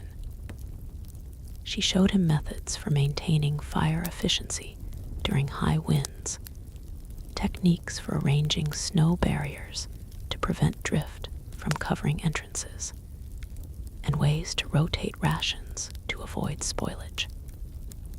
Tomas, in turn, demonstrated the hidden cache techniques and careful map-reading strategies he had developed. Together, they were forming a silent partnership, each building upon the other's expertise. During this collaboration, Tomas noticed the forest responding differently. Trails became clearer, markers seemed more prominent, and even wildlife behaved predictably along their paths. The hidden network, it seemed, had mechanisms for those who engaged respectfully, offering subtle guidance to the disciplined observer. Winter was no longer a solitary trial. It had become an interactive curriculum for those who could read and act upon its lessons. Each day reinforced the delicate balance between observation, action, and adaptation. On one afternoon, as snow fell gently, Liora led Tomas to a distant grove where hidden caches had been placed centuries before. Each cache was meticulously constructed, stones arranged for stability, insulation layers to preserve food, and subtle markers for future travelers. Tomas marveled at the foresight embedded in every detail. This was not random survival. It was a carefully curated network, a living testament to human ingenuity and persistence across generations. Together, they explored pathways Tomas had not yet discovered. Some were steep and treacherous, others narrow and concealed beneath snow-laden branches. Every route carried evidence of previous travelers, faint footprints, shifted stones, or carefully placed twigs. The network revealed itself gradually, like a map that could only be understood through careful, patient observation. The forest taught them, and they responded with skillful attention. Back at the refuge, Tomas and Liora refined techniques for long-term survival. They adjusted grain storage, arranged herbs for optimal preservation, and experimented with fire layouts to maximize warmth while conserving wood. Each modification strengthened their ability to endure extended periods of isolation while minimizing effort and waste. They realized that survival was not simply physical. It was a continuous exercise in planning, adaptation, and silent understanding. Over the next week, they shared stories, carefully selected to avoid breaking the rhythm of observation and reflection. Liora spoke of winters harsher than those Tomas had known, of shelters built and abandoned, and of travelers who had vanished into the forest only to leave clues behind. Tomas shared discoveries from his own explorations, hidden markers, underground chambers, and subtle clues in snow patterns. It was a meeting of minds shaped by winter, where knowledge was transferred not only through words, but through shared practice. One evening, as twilight dimmed the landscape, they observed fresh tracks converging near the refuge. Unlike the tracks they had followed before, these were heavier, deliberate, and carried with them a sense of authority. Tomas and Liora paused, recognizing a potential challenge. Another traveler, perhaps more experienced, approaching. The forest remained silent, holding its breath, allowing them to decide how to proceed. Winter was patient, yet it demanded caution. They agreed to wait and observe, blending into the shadows. The newcomer circled the clearing, studied markers, and adjusted snow-covered branches with care. Their movements were deliberate and precise, a clear indication of skill and knowledge. Tomas understood that this network of hidden winter refuges was not solitary. It was a community, maintained across generations, each participant leaving subtle lessons for others to follow. The forest, in its quiet majesty, had become both teacher and witness to these human interactions. By the end of episode 7, Tomas had met the first active participant in the network, formed a cautious alliance with Liora, and begun understanding that the hidden winter was a living, interconnected system of survival knowledge. Dawn broke in muted gray over the snow-laden forest, light glinting off frost-laden branches. Tomas and Liora emerged cautiously from the refuge, each step calculated to avoid leaving excessive tracks or disturbing the subtle markers in the clearing. The fresh footprints of the third traveler were still visible, forming a silent invitation, or perhaps a test. They paused at the edge of the snow-covered ridge, observing how wind had sculpted the landscape overnight. Every drift, every ice-laden branch, every shadow became part of the lesson. Winter was not merely a challenge. It was a carefully structured environment, offering guidance to those willing to interpret it. Tomas adjusted his pack and motioned to Liora. Together, they approached the path indicated by the newcomer's tracks, following them cautiously. The snow crunched softly beneath their boots, and the pine canopy filtered the pale light in a way that made shadows long and indistinct. Every movement required observation. A misstep could erase vital traces or reveal their position to someone or something else navigating the forest. Winter demanded patience, and Tomas had learned to listen with more than his ears. He listened with eyes, intuition, and timing. As they advanced, the forest opened into a small glade, marked by subtle stone formations partially covered with snow. Here, the hidden network revealed itself more clearly. Arrangements of stones, small mounds, and carved trees suggested not just survival, but instruction. The third traveler had left subtle modifications, adjusting the markers to indicate a preferred route, hidden water sources, and temporary shelter locations. Tomas realized that each participant added layers to a living map, a centuries-old curriculum of winter survival. Liora pointed to one of the stones, etched with faint symbols. "This indicates timing," she said softly. "When the sun hits it at a certain angle, the path to the next shelter becomes safe." It's a subtle way of guiding travelers without words. Tomas traced the carvings carefully, noticing how light and shadow intersected to form a natural indicator.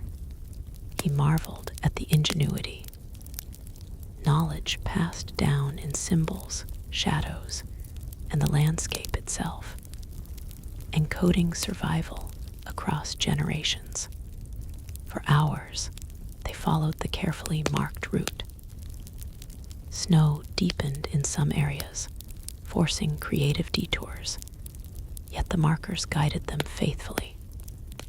Tomas studied the forest's hidden patterns, drifts that signaled wind direction, branches bent under weight revealing animal movement, and subtle depressions hinting at frozen water beneath. Each observation was a lesson, a subtle communication between the builders of the network and its current travelers. Winter though harsh and silent, was alive with instruction. At midday, they reached a small, hidden refuge tucked beneath a ridge. Its roof was reinforced with timber, and walls thick with stone. Smoke curled faintly from a chimney, indicating recent occupancy. Tomas and Liora approached carefully, studying the surroundings for traps or signs of aggression. The snow around the entrance had been subtly flattened, and footprints suggested someone had left very recently. It was clear that the hidden network was not abandoned. Its participants were active, maintaining shelters and guiding travelers still navigating the forest. Inside, the refuge was organized with meticulous care. Food caches arranged according to preservation type, tools neatly stacked, and markings along the walls offering guidance for fire placement, water storage, and even sleep rotation. Tomas marveled at the consistency and adaptability of the network. Each node reinforced lessons he had already learned and offered new insight into survival in extreme winter conditions.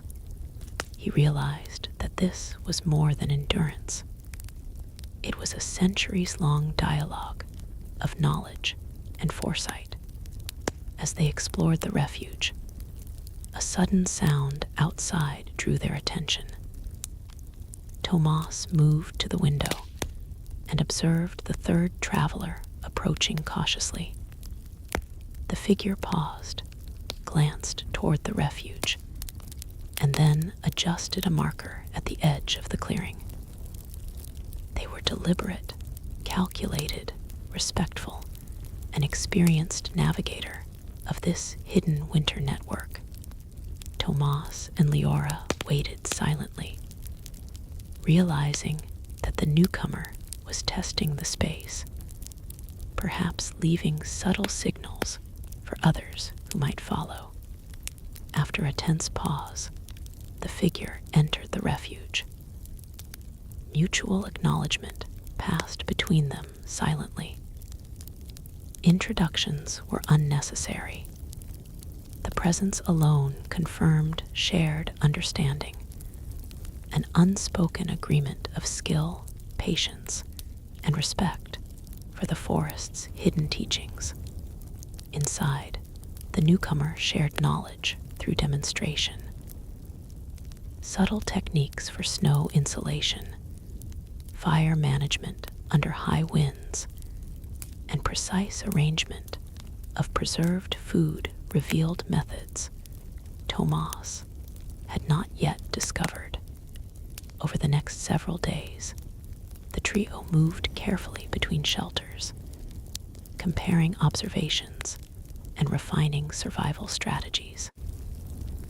Tomas documented patterns in snow, branches, and markers, while Liora demonstrated advanced preservation methods for grains, herbs, and dried roots. The newcomer, whose name they learned was Eamon, introduced navigation techniques relying on subtle shadows, slope angles, and wind-carved snow patterns. Together, they expanded their understanding of the hidden network. Realizing it was far more sophisticated than any single participant could comprehend alone. One afternoon, a storm swept through the forest. Wind tore across snow-laden branches, and drifts shifted rapidly, partially obscuring markers and covering subtle cues. The trio huddled inside the refuge, monitoring fire, rations, and structural integrity.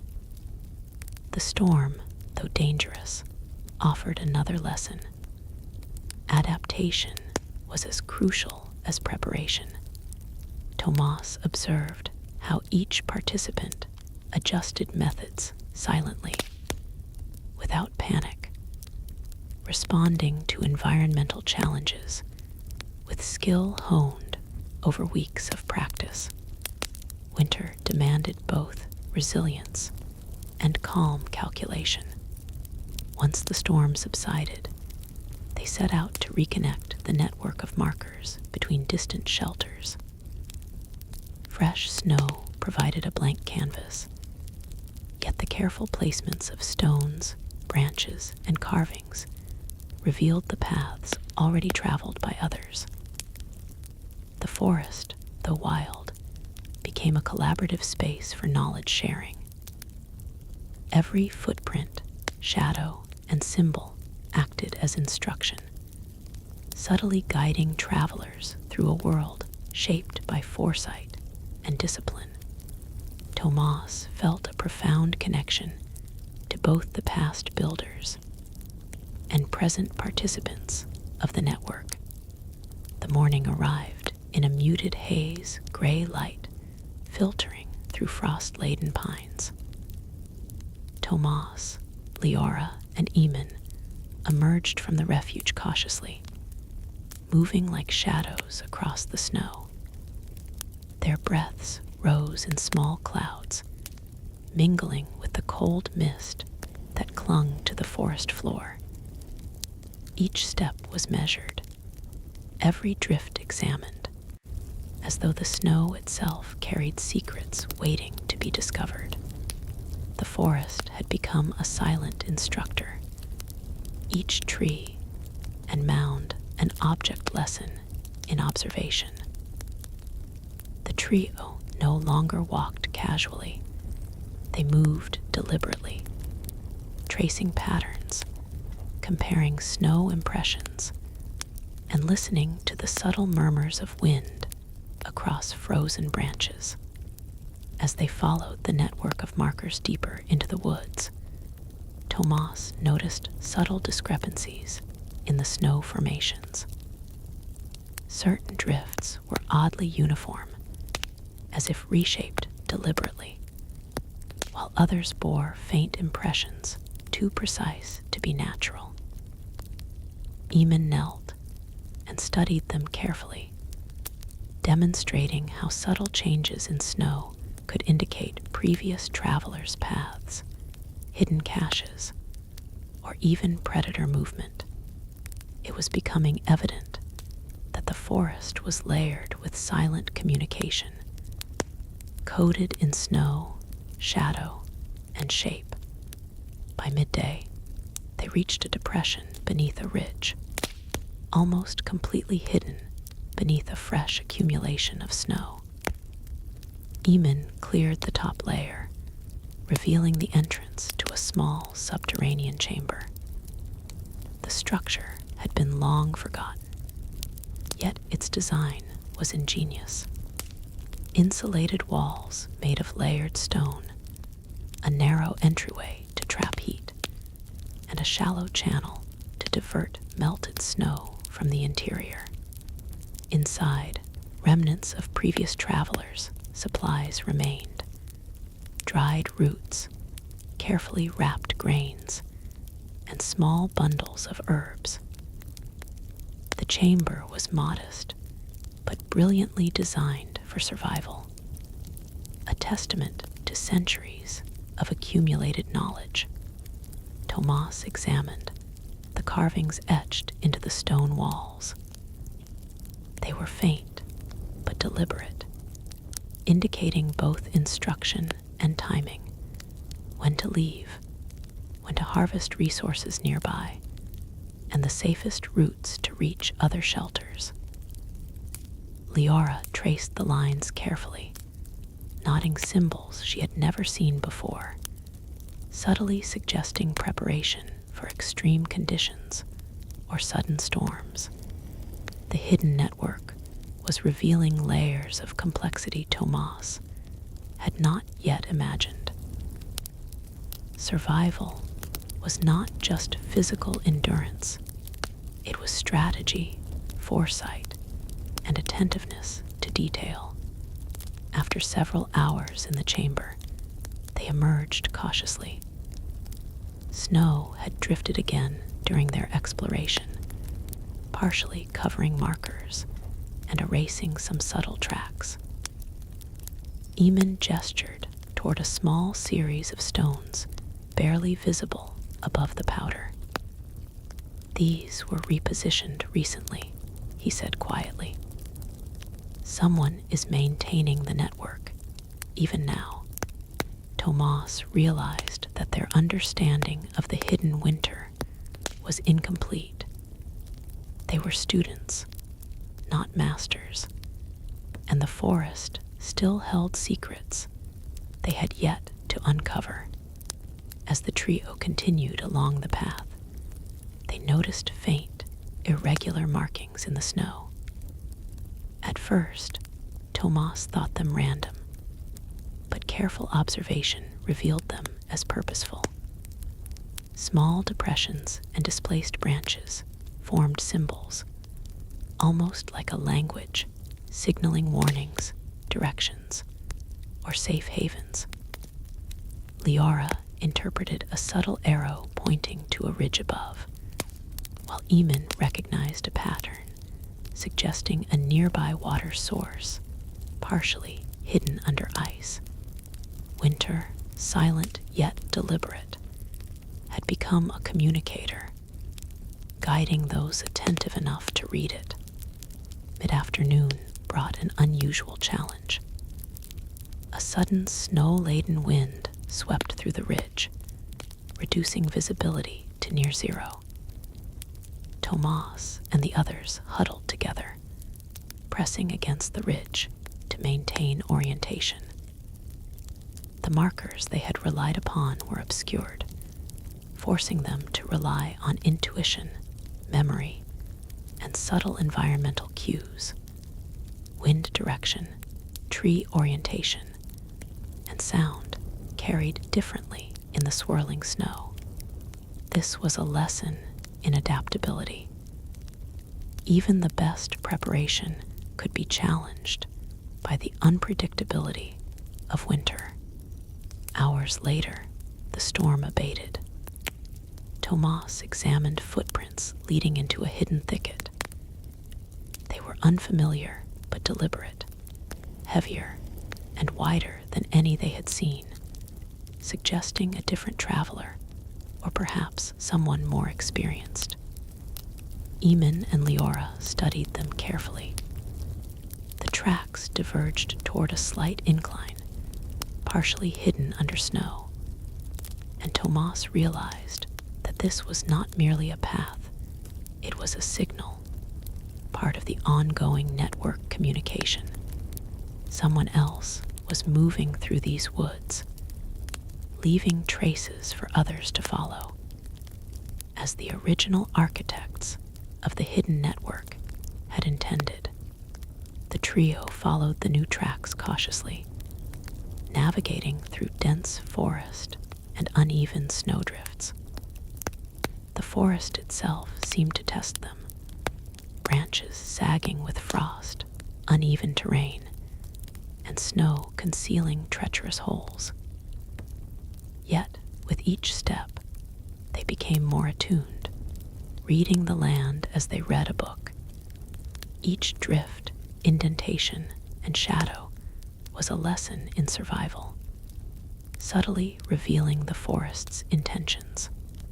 By nightfall, they reached another hidden shelter, smaller than the others, but perfectly concealed beneath a thick covering of snow-laden branches.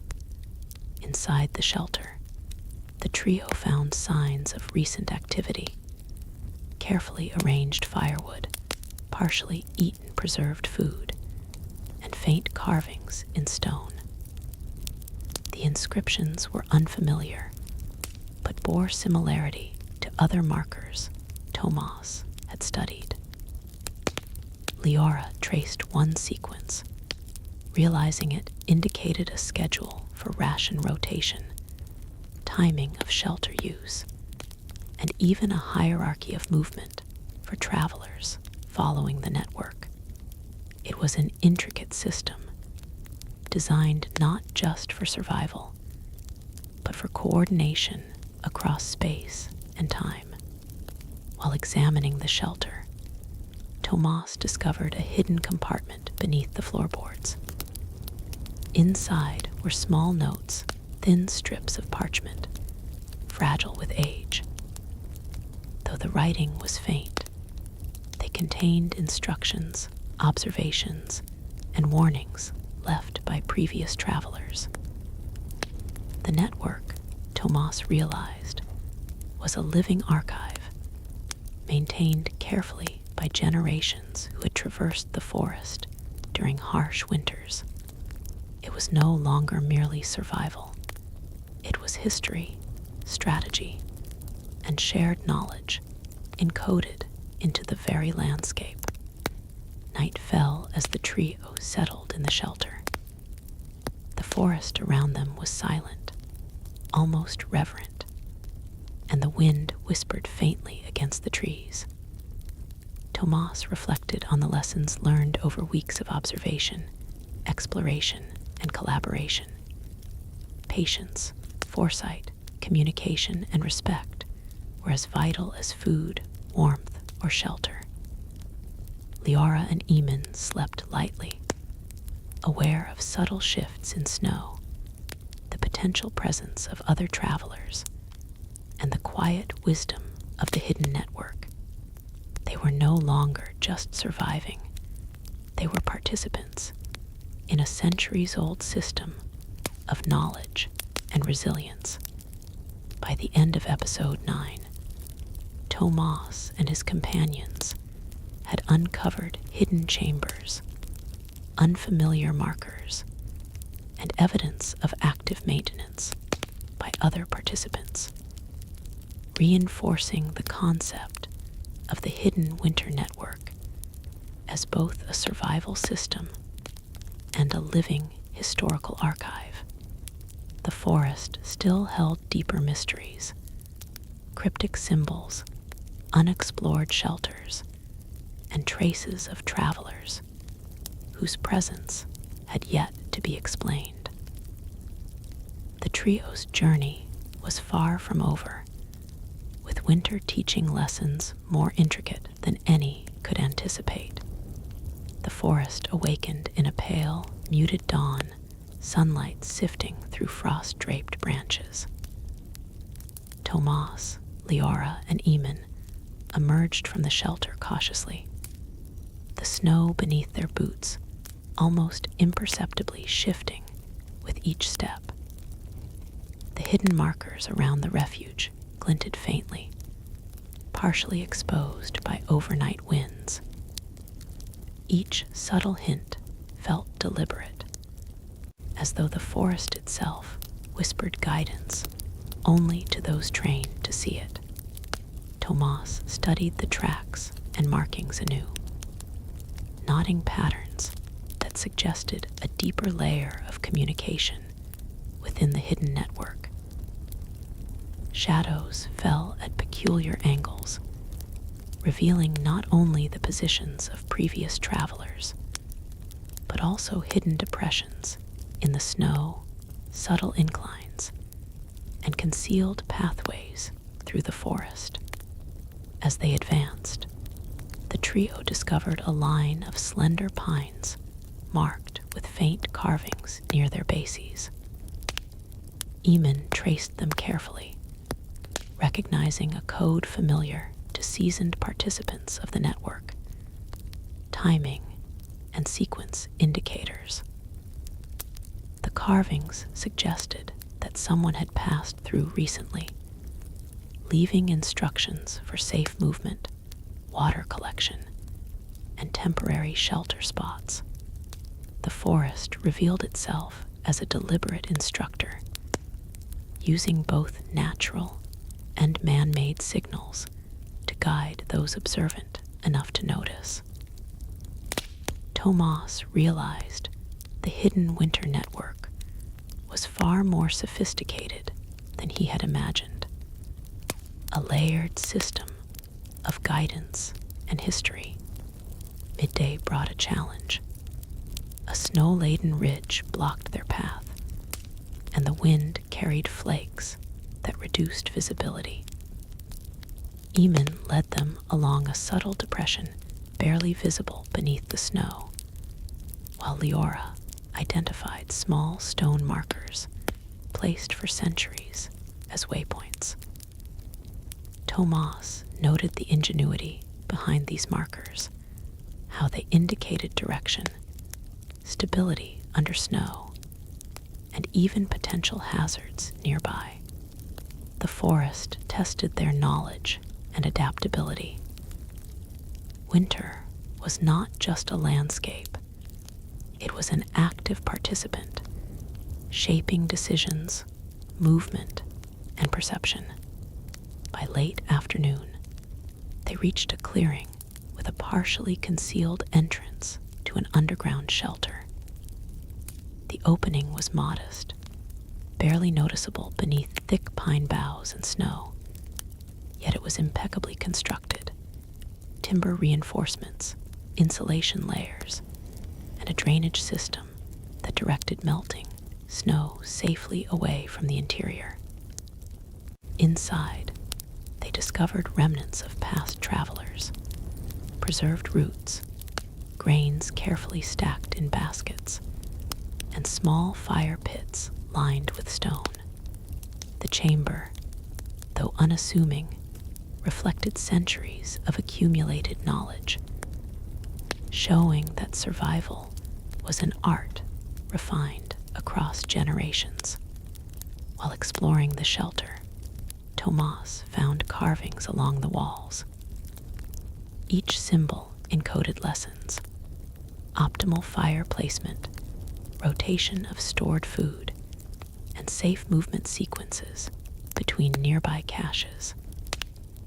Liora traced the marks, noting subtle differences from those in previously visited shelters.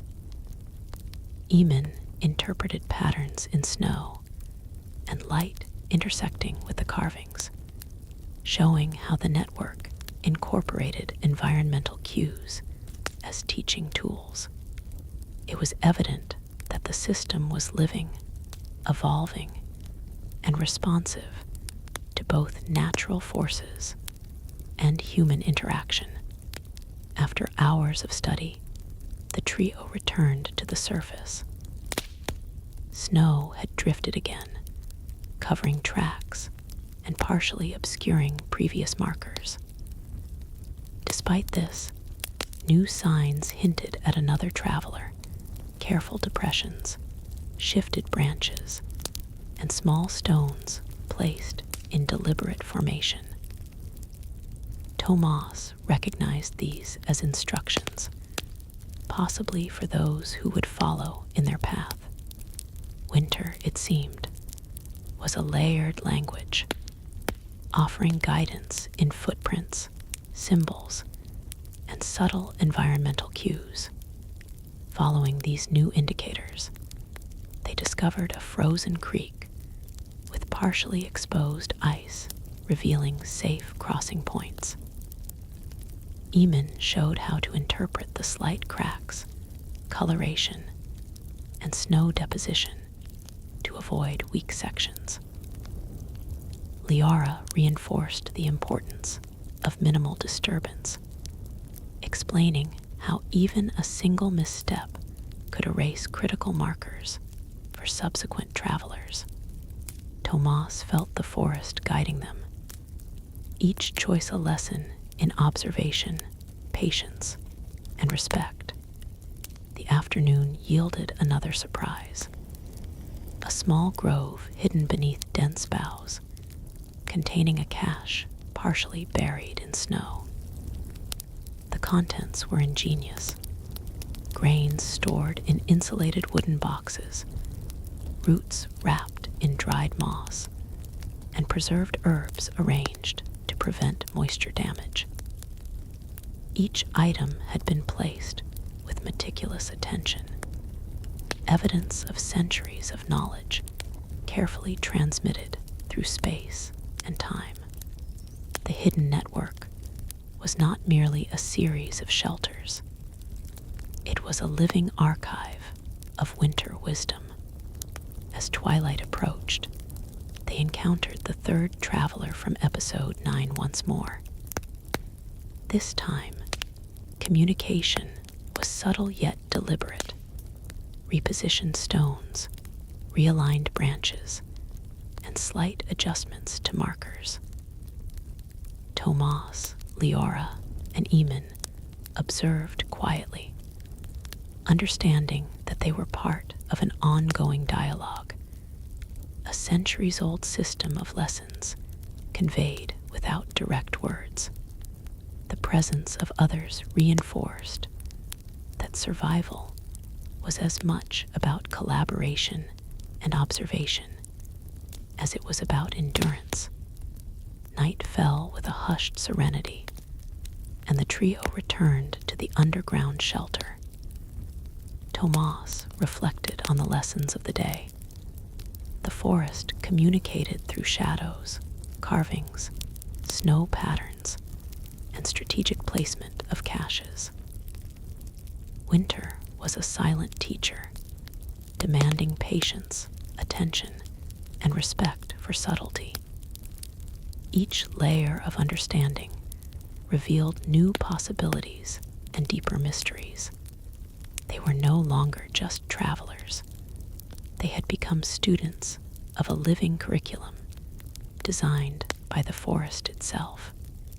During the night, Tomas studied a faintly glowing reflection on the ceiling of the shelter.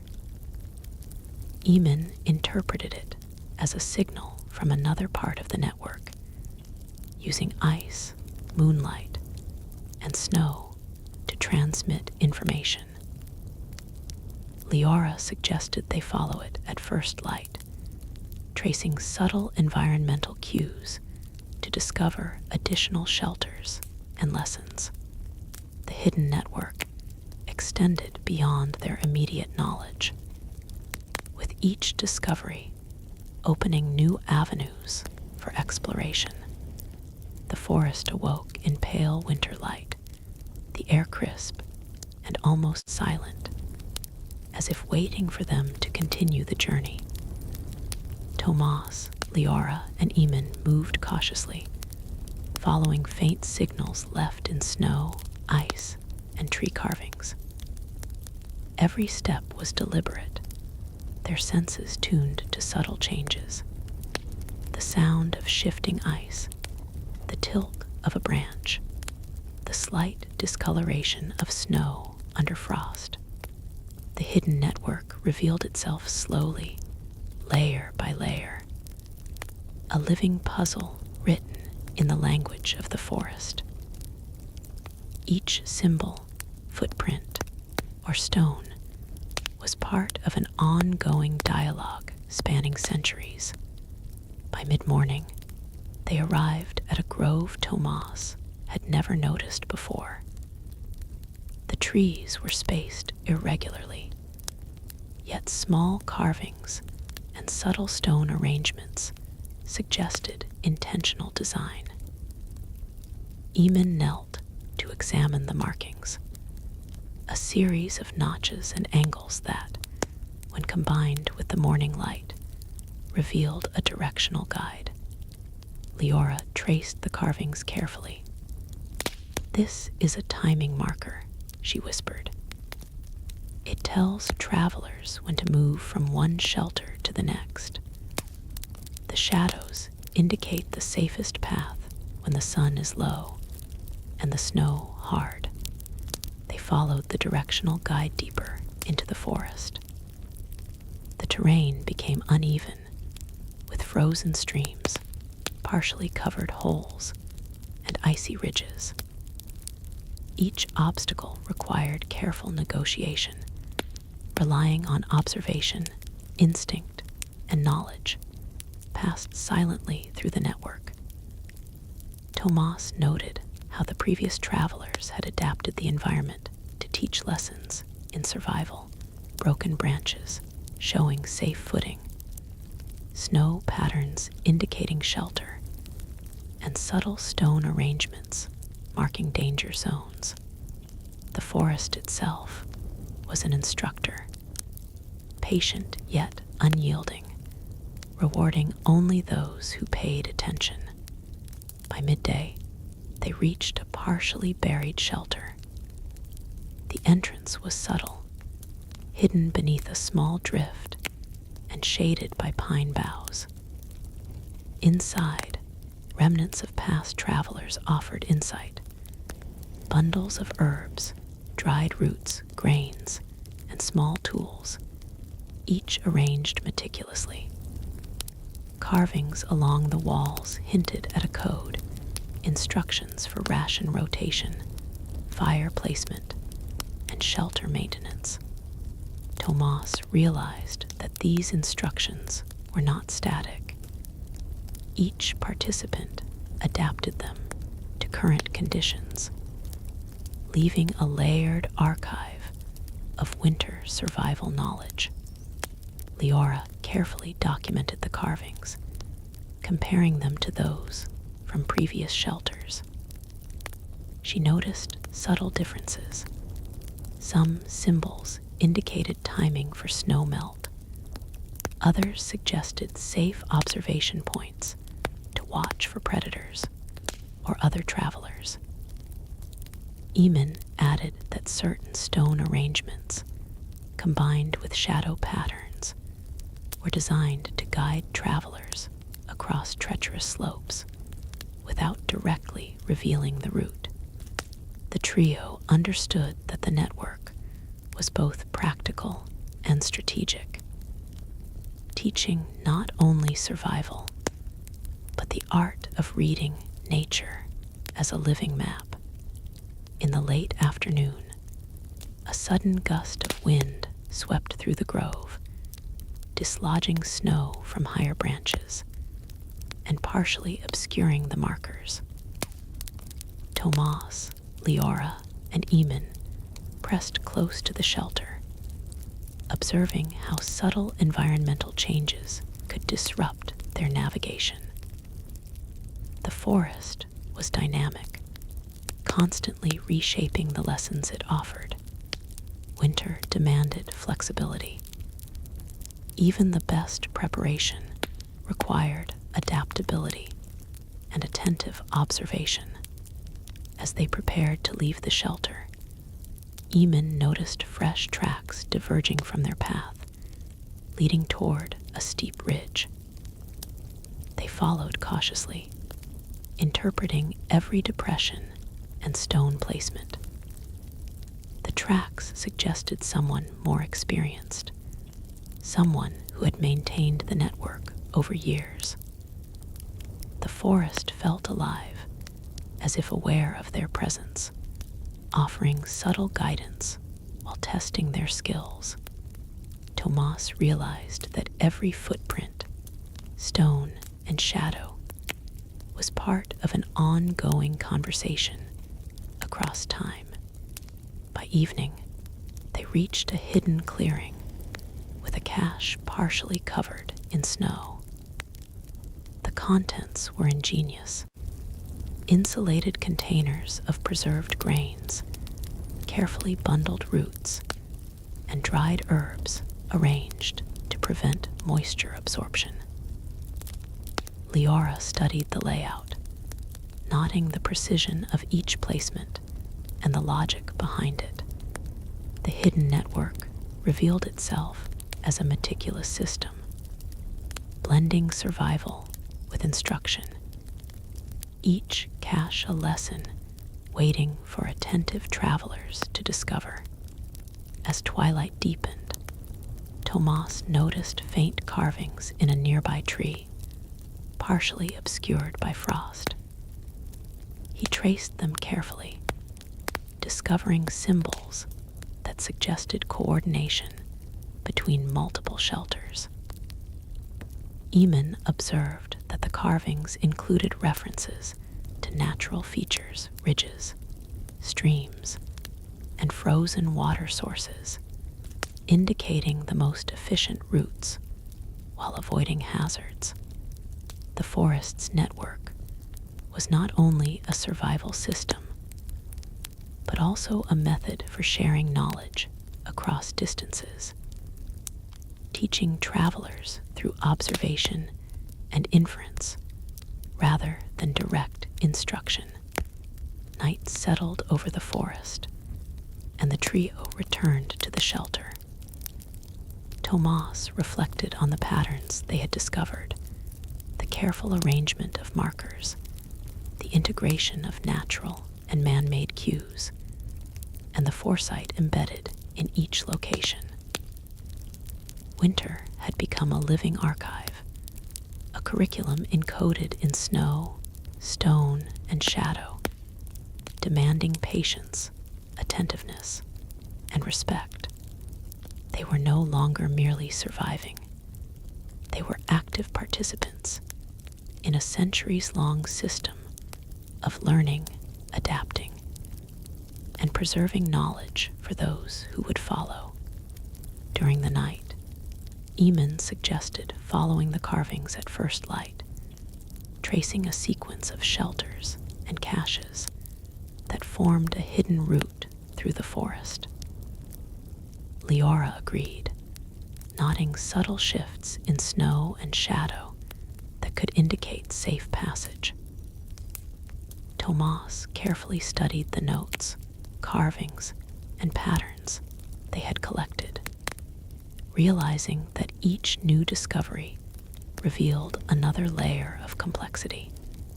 The hidden winter network was vast, sophisticated, and still partially unknown.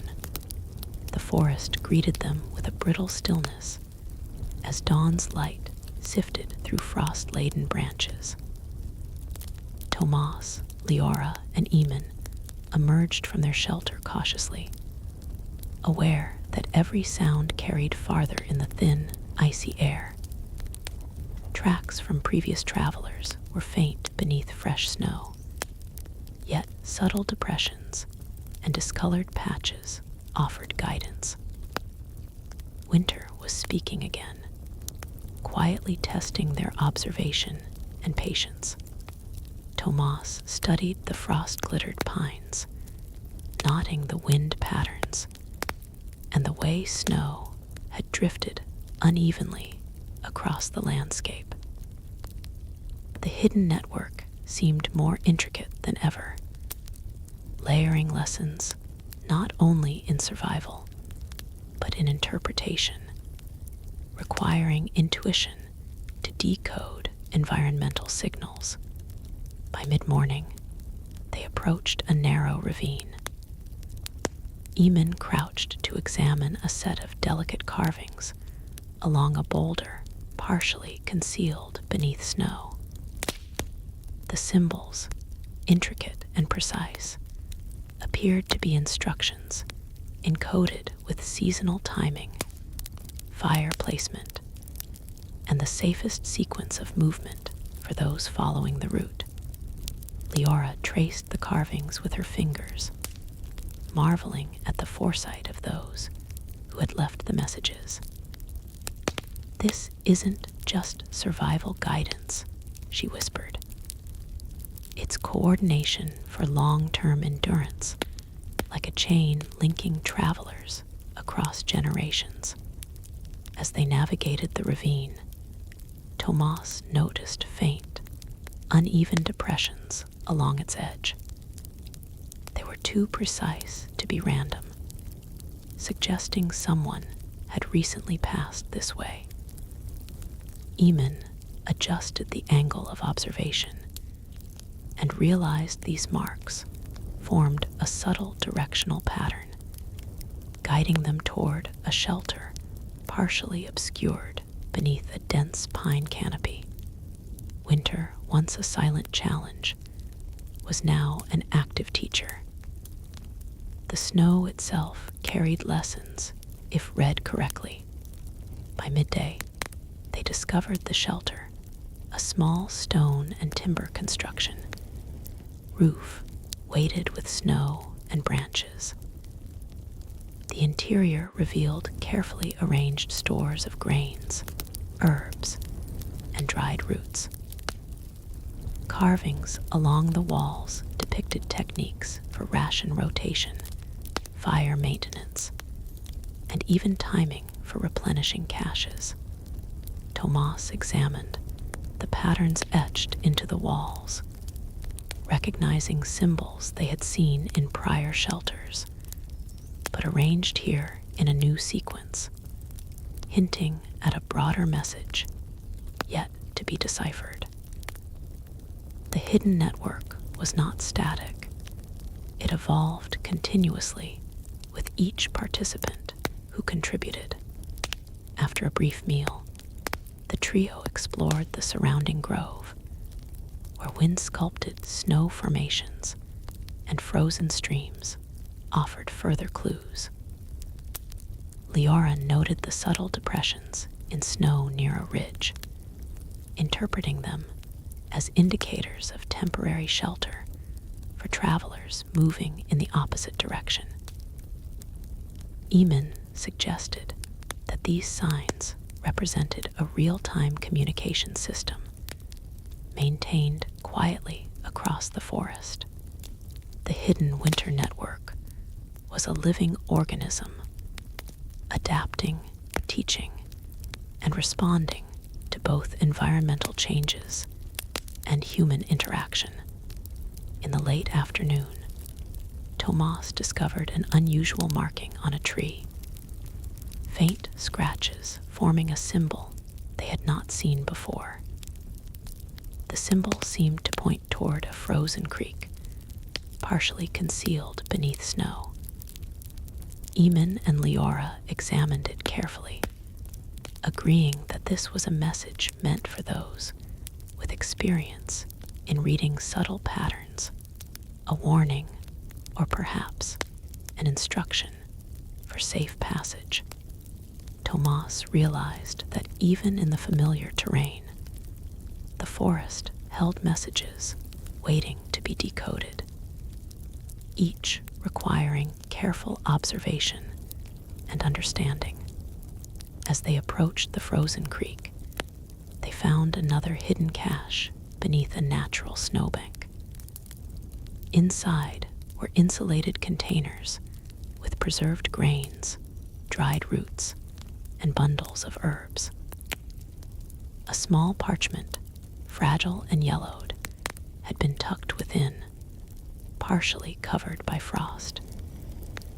Eamon carefully extracted it, revealing what appeared to be a coded message, instructions left for travelers capable of deciphering both symbol and placement. Liora traced the lines on the parchment, noting the deliberate alignment with natural features. Tree positions, frozen water flow, and the ridge shadows. Each element acted as a guide, teaching them to integrate environmental observation with encoded knowledge. The trio spent hours decoding the parchment, noting patterns that corresponded to previously observed symbols in shelters and along hidden pathways.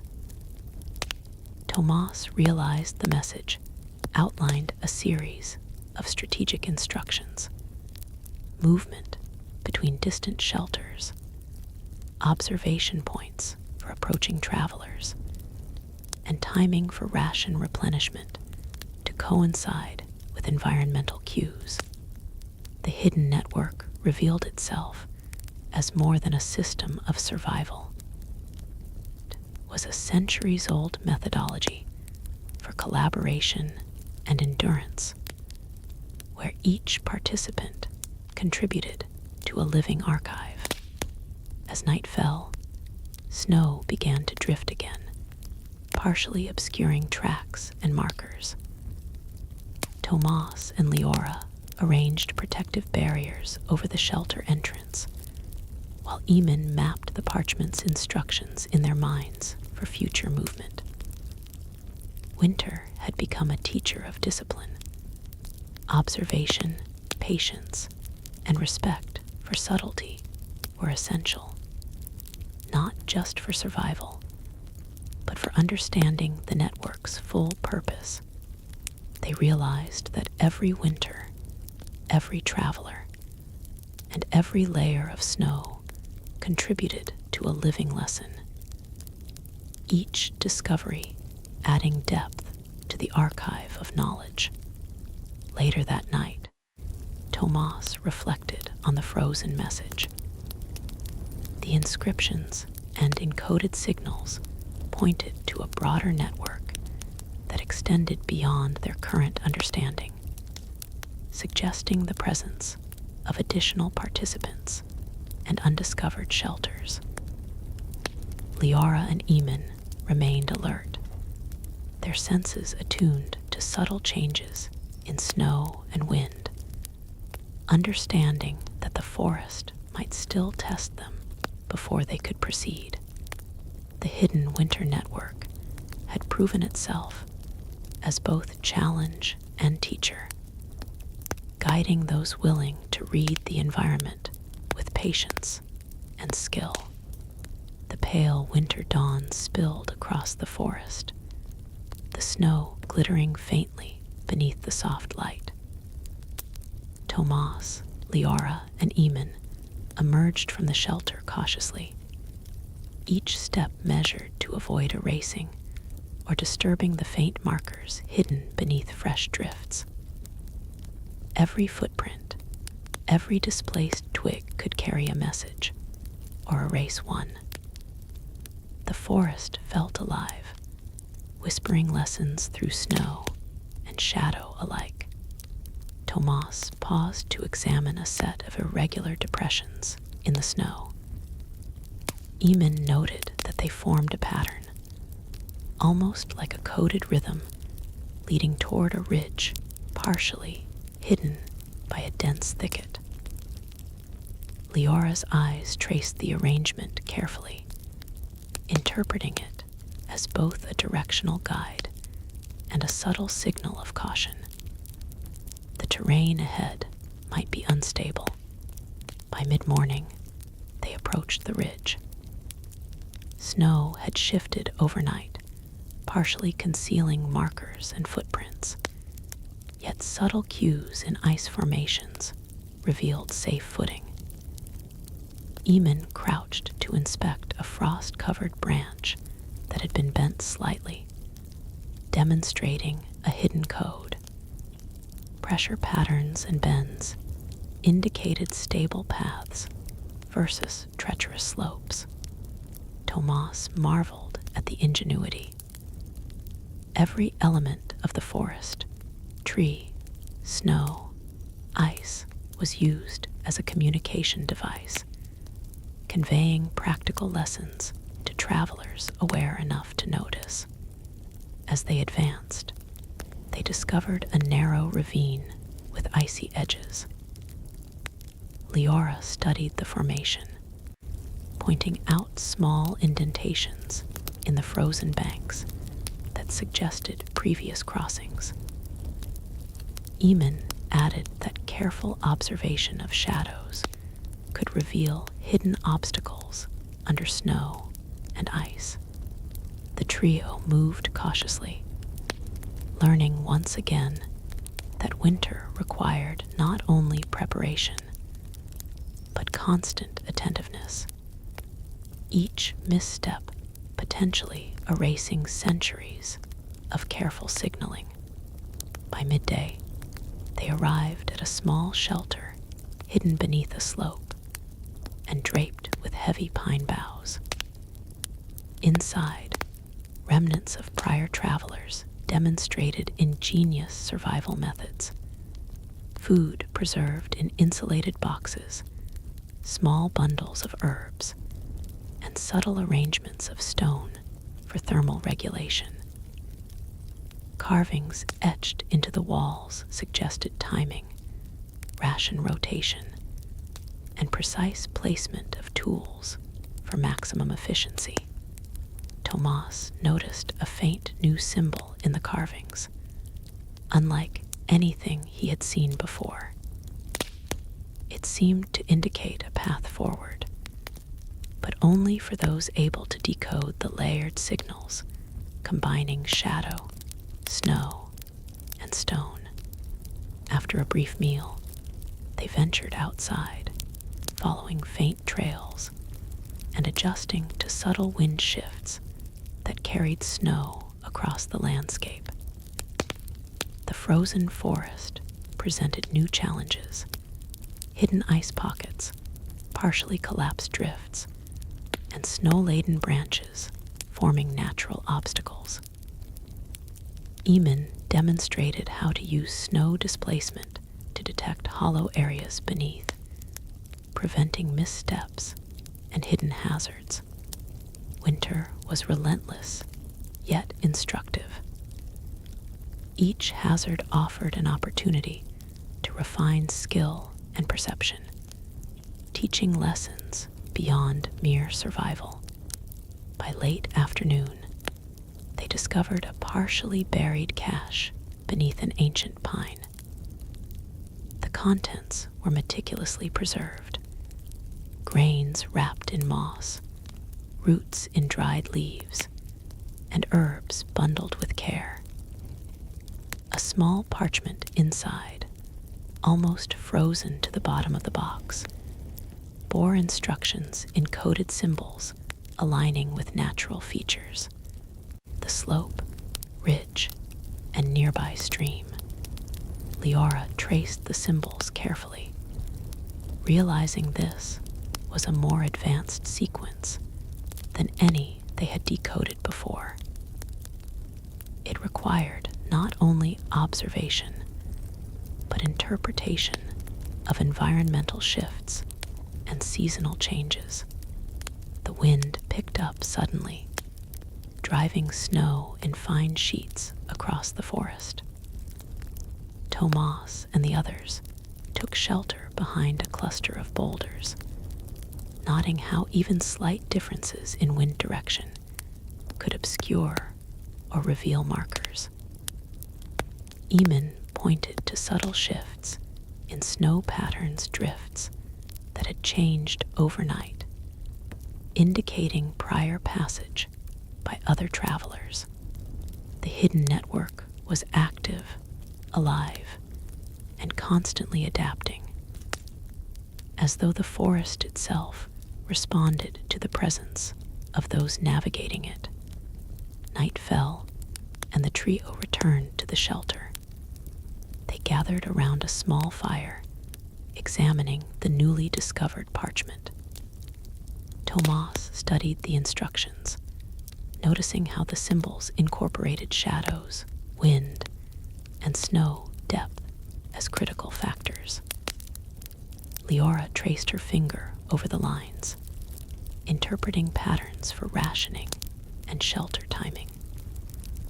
Eamon compared the parchment with prior discoveries, highlighting subtle adjustments made by previous travelers in response to environmental shifts.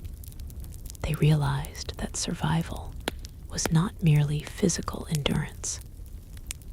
It was a careful dialogue with the forest, requiring observation, patience, and an understanding of both natural and human-coded instructions. In the quiet hours before sleep, Tomas reflected on their journey so far. Each discovery, each coded symbol, each subtle environmental cue contributed to a growing understanding of the network, a centuries-old system designed to teach, guide, and preserve knowledge for those willing to pay attention. Liora and Eamon listened to the faint sounds of the wind through pines, attuned to subtle changes that might indicate other travelers or hidden markers. The forest had become a teacher, historian, and collaborator, offering lessons in resilience, foresight, and careful observation. The forest greeted them with a faint, silver light breaking through frost-laden branches. Tomas, Liora, and Eamon moved carefully, each footstep deliberate to preserve the subtle markers that guided travelers across generations. Snow crunched softly beneath their boots, carrying echoes across the frozen landscape. Every shadow, every drift, and every bent branch seemed to whisper lessons they were only beginning to understand. Tomas paused to examine small depressions in the snow near a cluster of pine roots. Eamon observed the pattern and recognized it as a signal indicating caution. Hidden slopes ahead, possibly unstable underfoot. Liora noted subtle shifts in wind and light, deducing how the forest had layered environmental cues to guide those observant enough to see them. By mid-morning, the trio followed a narrow ridge, partially concealed beneath frost-covered branches. The path was treacherous. Frozen ice pockets, hidden depressions, and snow-covered roots threatened each step. Eamon led carefully, demonstrating how to read subtle snow patterns to detect potential hazards. Tomas realized that winter in this forest was not simply a season, it was an intricate teacher, demanding respect, patience, and sharp observation. Each movement required awareness, not just of the immediate terrain, but also of layered instructions left by previous travelers. A silent communication spanning decades. As they advanced, they discovered a small ravine partially hidden by a fallen tree.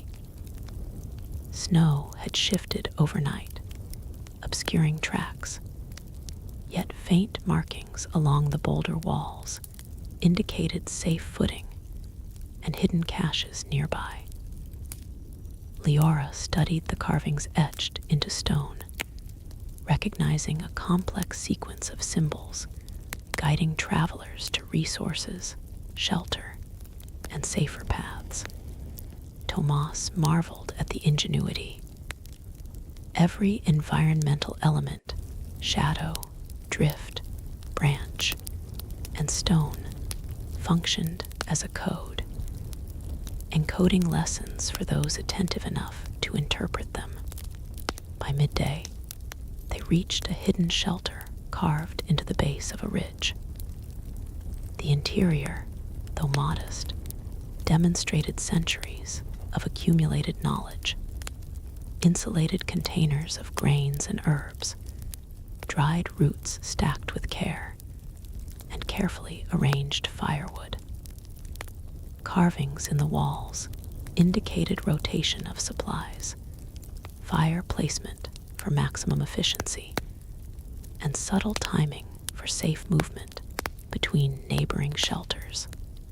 A new symbol stood out, a series of notches forming a pattern seemingly designed for advanced navigation. Liora traced the lines, nodding that the symbol correlated with environmental features outside. Ridge angles, snow depth, and the faint flow of a nearby stream. After resting, they explored the surrounding area. Snowdrifts revealed faint footprints and disturbed branches, evidence of another traveler passing through recently. Eamon explained that these marks acted as a dynamic message system, allowing the network to maintain coordination even as conditions changed. The trio realized that survival was not only about enduring the elements, but also participating in a centuries-old dialogue, interpreting messages left by those who had walked the forest before them. By late afternoon, they discovered another partially buried cache beneath a dense thicket. The cache contained preserved grains, dried herbs, and a fragile parchment partially frozen under snow. Tomas carefully extracted it, revealing a coded message with instructions aligned to environmental features, tree positions, snow patterns, and subtle shadow angles. Liora noted the precision of the markings, recognizing that the message required careful integration of observation, deduction, and experience to interpret accurately. The wind shifted suddenly, drifting snow across the ridge and partially obscuring markers they had relied upon. Tomas, Liora, and Eamon paused, observing how subtle environmental changes could obscure even the most carefully laid instructions.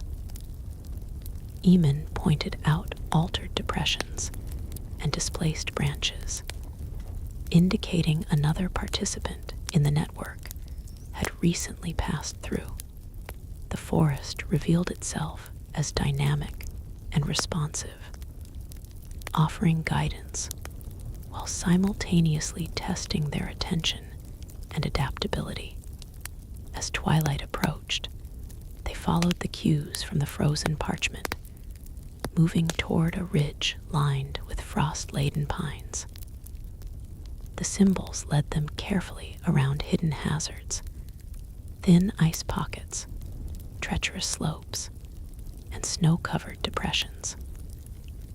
Liora noted small, deliberate adjustments in stone arrangements, likely placed by other travelers to ensure safety and continuity of the network. Tomas realized that the hidden winter network was not static, but a living system, maintained collaboratively across generations, integrating environmental conditions and human ingenuity. Night fell with quiet intensity, the wind whispering faintly through snow-laden branches. The trio returned to their shelter, reflecting on the day's discoveries. New symbols, advanced coded messages, and the intricate layering of environmental lessons.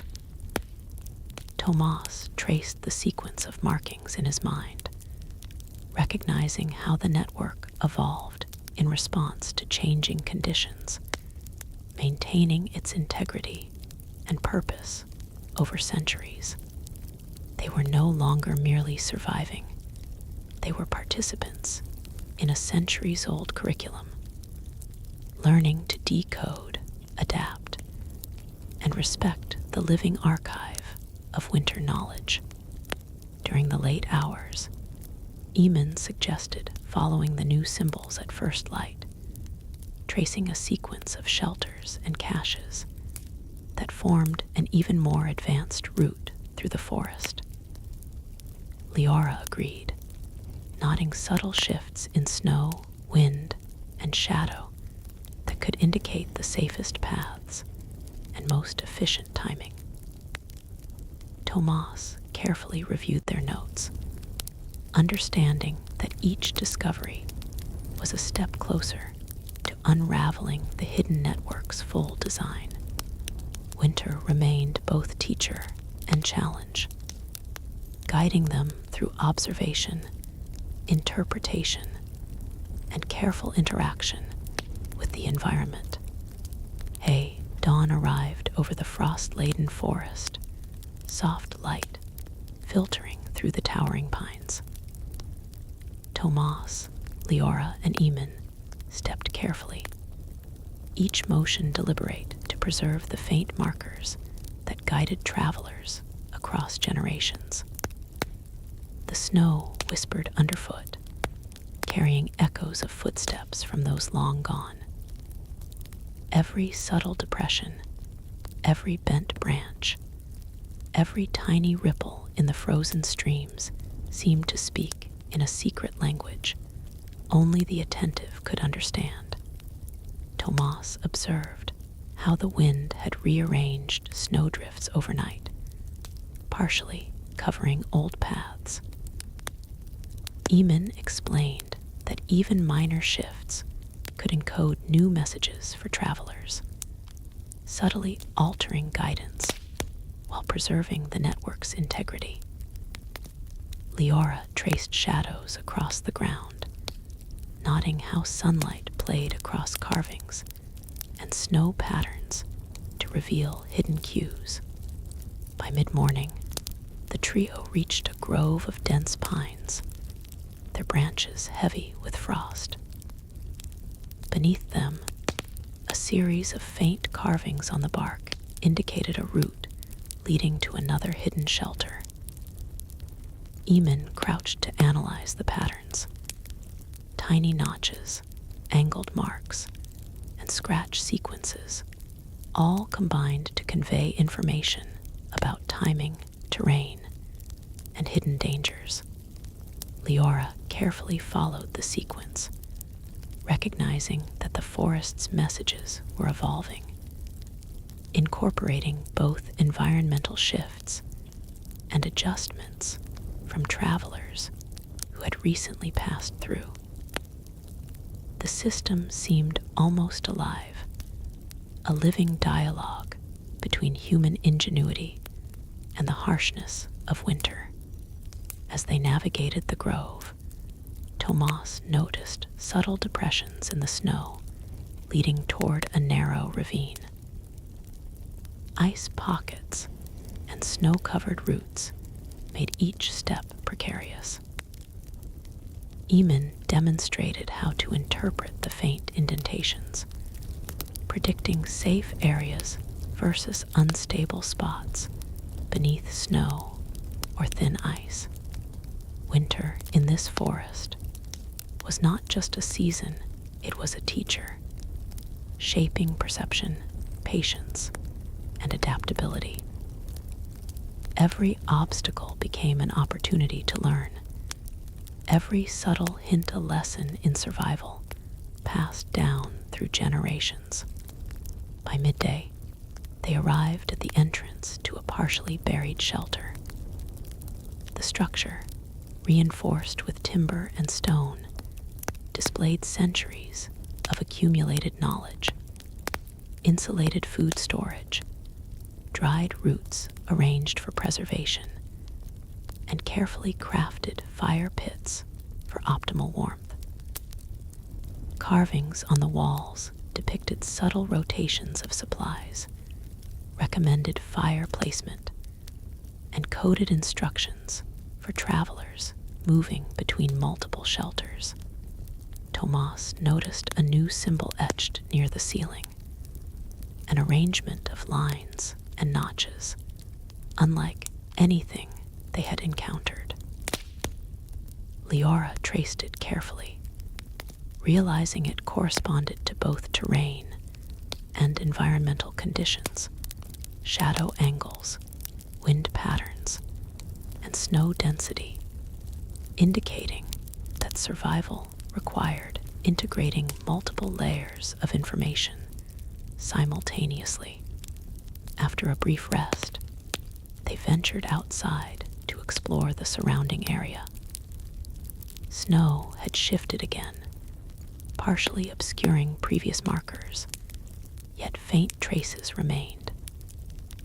Eamon observed subtle alterations in stone arrangements and branch positions, signs that the network was active and responsive, maintained by travelers who had passed through recently.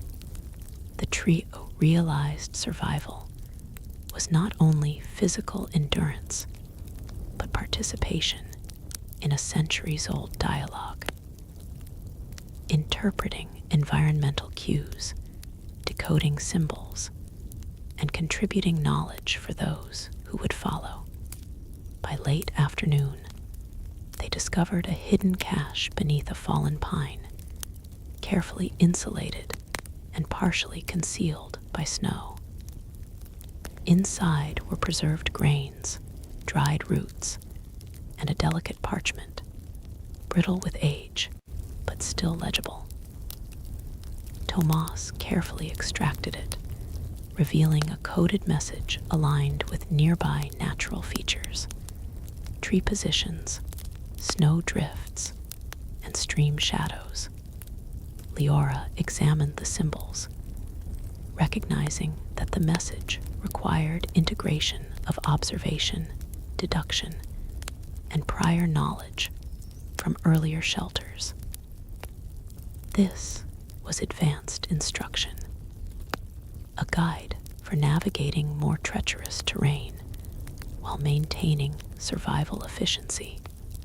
A sudden gust of wind swept through the grove, drifting snow across their path and partially covering the markers. Tomas, Liora, and Eamon paused, studying how environmental changes could obscure critical information. Eamon pointed to faint depressions and bent branches, suggesting recent passage by another traveler who had subtly modified the route. The forest remained a dynamic instructor, guiding them with invisible hands while demanding vigilance, adaptability, and careful interpretation. Twilight deepened, and they followed cues from the frozen parchment, moving along a ridge lined with frost-laden pines. The symbols led them around hazards, thin ice pockets, steep slopes, and hidden depressions. Liora noted small adjustments in stone arrangements and snow placement, likely left by other travelers to ensure safety while maintaining the integrity of the network. Tomas understood that the hidden winter system was collaborative, evolving through generations of participants who communicated indirectly through environmental signals. Night fell in silent intensity. The trio returned to the shelter, reflecting on the day's discoveries: advanced coded symbols, hidden caches, and the intricate layering of environmental instructions. Tomas traced the sequence of markings in his mind, recognizing how each new element expanded their understanding of the forest's communication network. Liora and Eamon listened to the faint rustling of wind through branches, attuned to subtle shifts that could reveal further clues. The forest had become a teacher, historian, and silent mentor, offering lessons in endurance, foresight, and observation. Dawn broke over the frost-coated forest, painting the snow in pale silver light. Tomas, Liora, and Eamon stepped carefully, aware that every footfall could alter the subtle signals left for others. The forest was quiet, but the wind carried faint whispers, shifting branches, falling snow, and the creak of frozen roots seemed to speak in a language only attentive eyes could interpret. Tomas studied the drifted snow along the ridge, noting faint depressions forming a pattern. Eamon recognized them as a message embedded in nature itself, a directional signal layered with caution for unstable ground ahead. Liora traced her fingers across bent branches, observing the way light and shadow played across the frozen landscape to reveal hidden instructions. By mid-morning, the trio approached a narrow ravine, edges glazed with ice. Snow partially obscured previous markers, but faint scratches in stone and subtle bends in trees indicated a safe route. Eamon demonstrated how to read these environmental clues, showing how slight differences in depth, angle, or pressure in snow and bark could indicate solid ground or hidden hazards. Tomas realized the forest's lessons went beyond survival.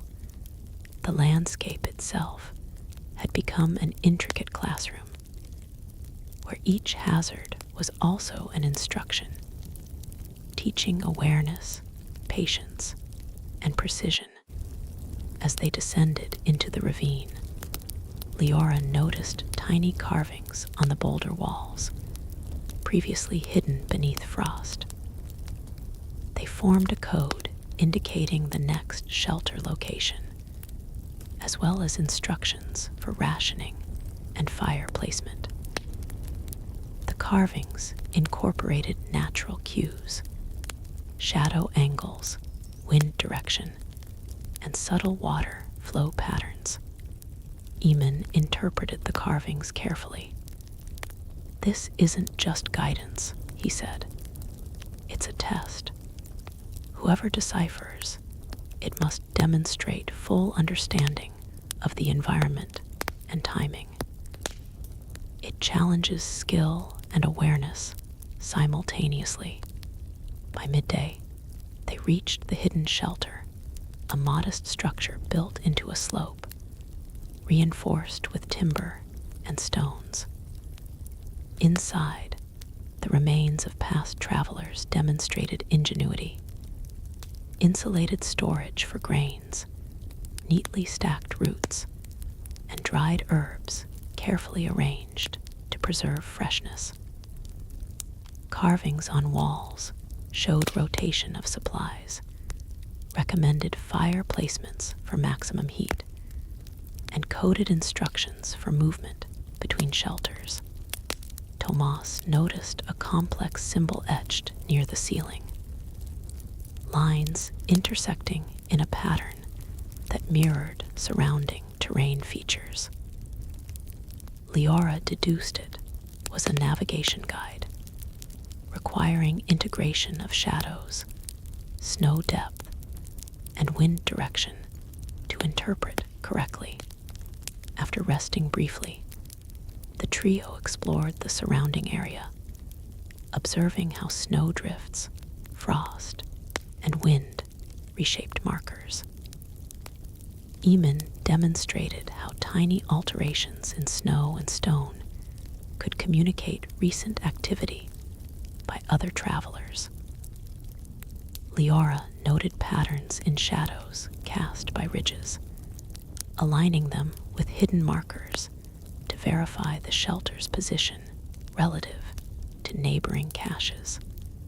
Winter had transformed from a season into a system of layered lessons. Observation, deduction, and adaptation were as vital as food, fire, and shelter. By late afternoon, they discovered a partially buried cache beneath a thick pine. Inside were preserved grains, dried roots, and a fragile parchment. Tomas carefully extracted the frozen document, revealing advanced coded instructions, sequences of movement, observation points for approaching travelers, and techniques for balancing speed with caution. Liora traced the symbols, noting how they relied on the interplay of environmental features, human ingenuity, and timing. This was a higher order lesson, understanding not only the landscape, but also the actions of others who had maintained the network before them. Suddenly, a sharp gust of wind swept across the ridge, scattering snow and partially obscuring previously visible markers. Tomas, Liora, and Eamon paused to observe subtle changes, small depressions in snow, the bent angle of a branch, and shifting shadows.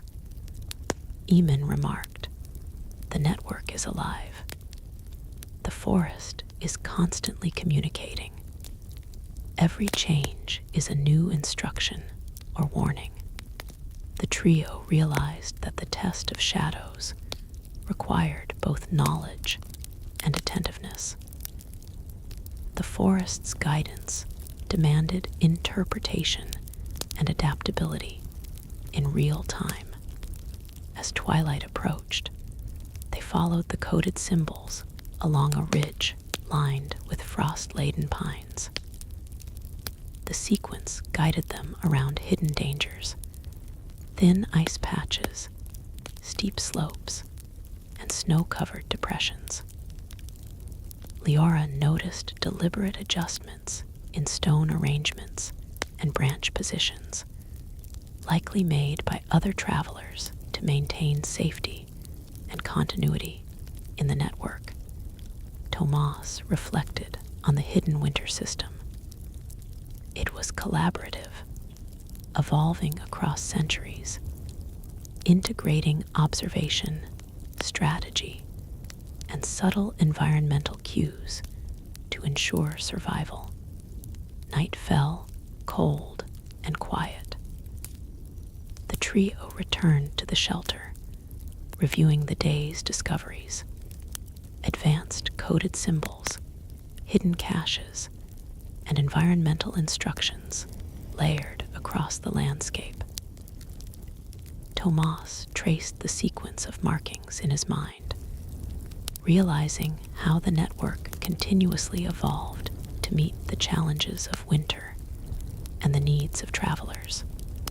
Liora and Eamon listened to the soft creak of frozen branches, nodding subtle sounds that might reveal other travelers or additional hidden cues.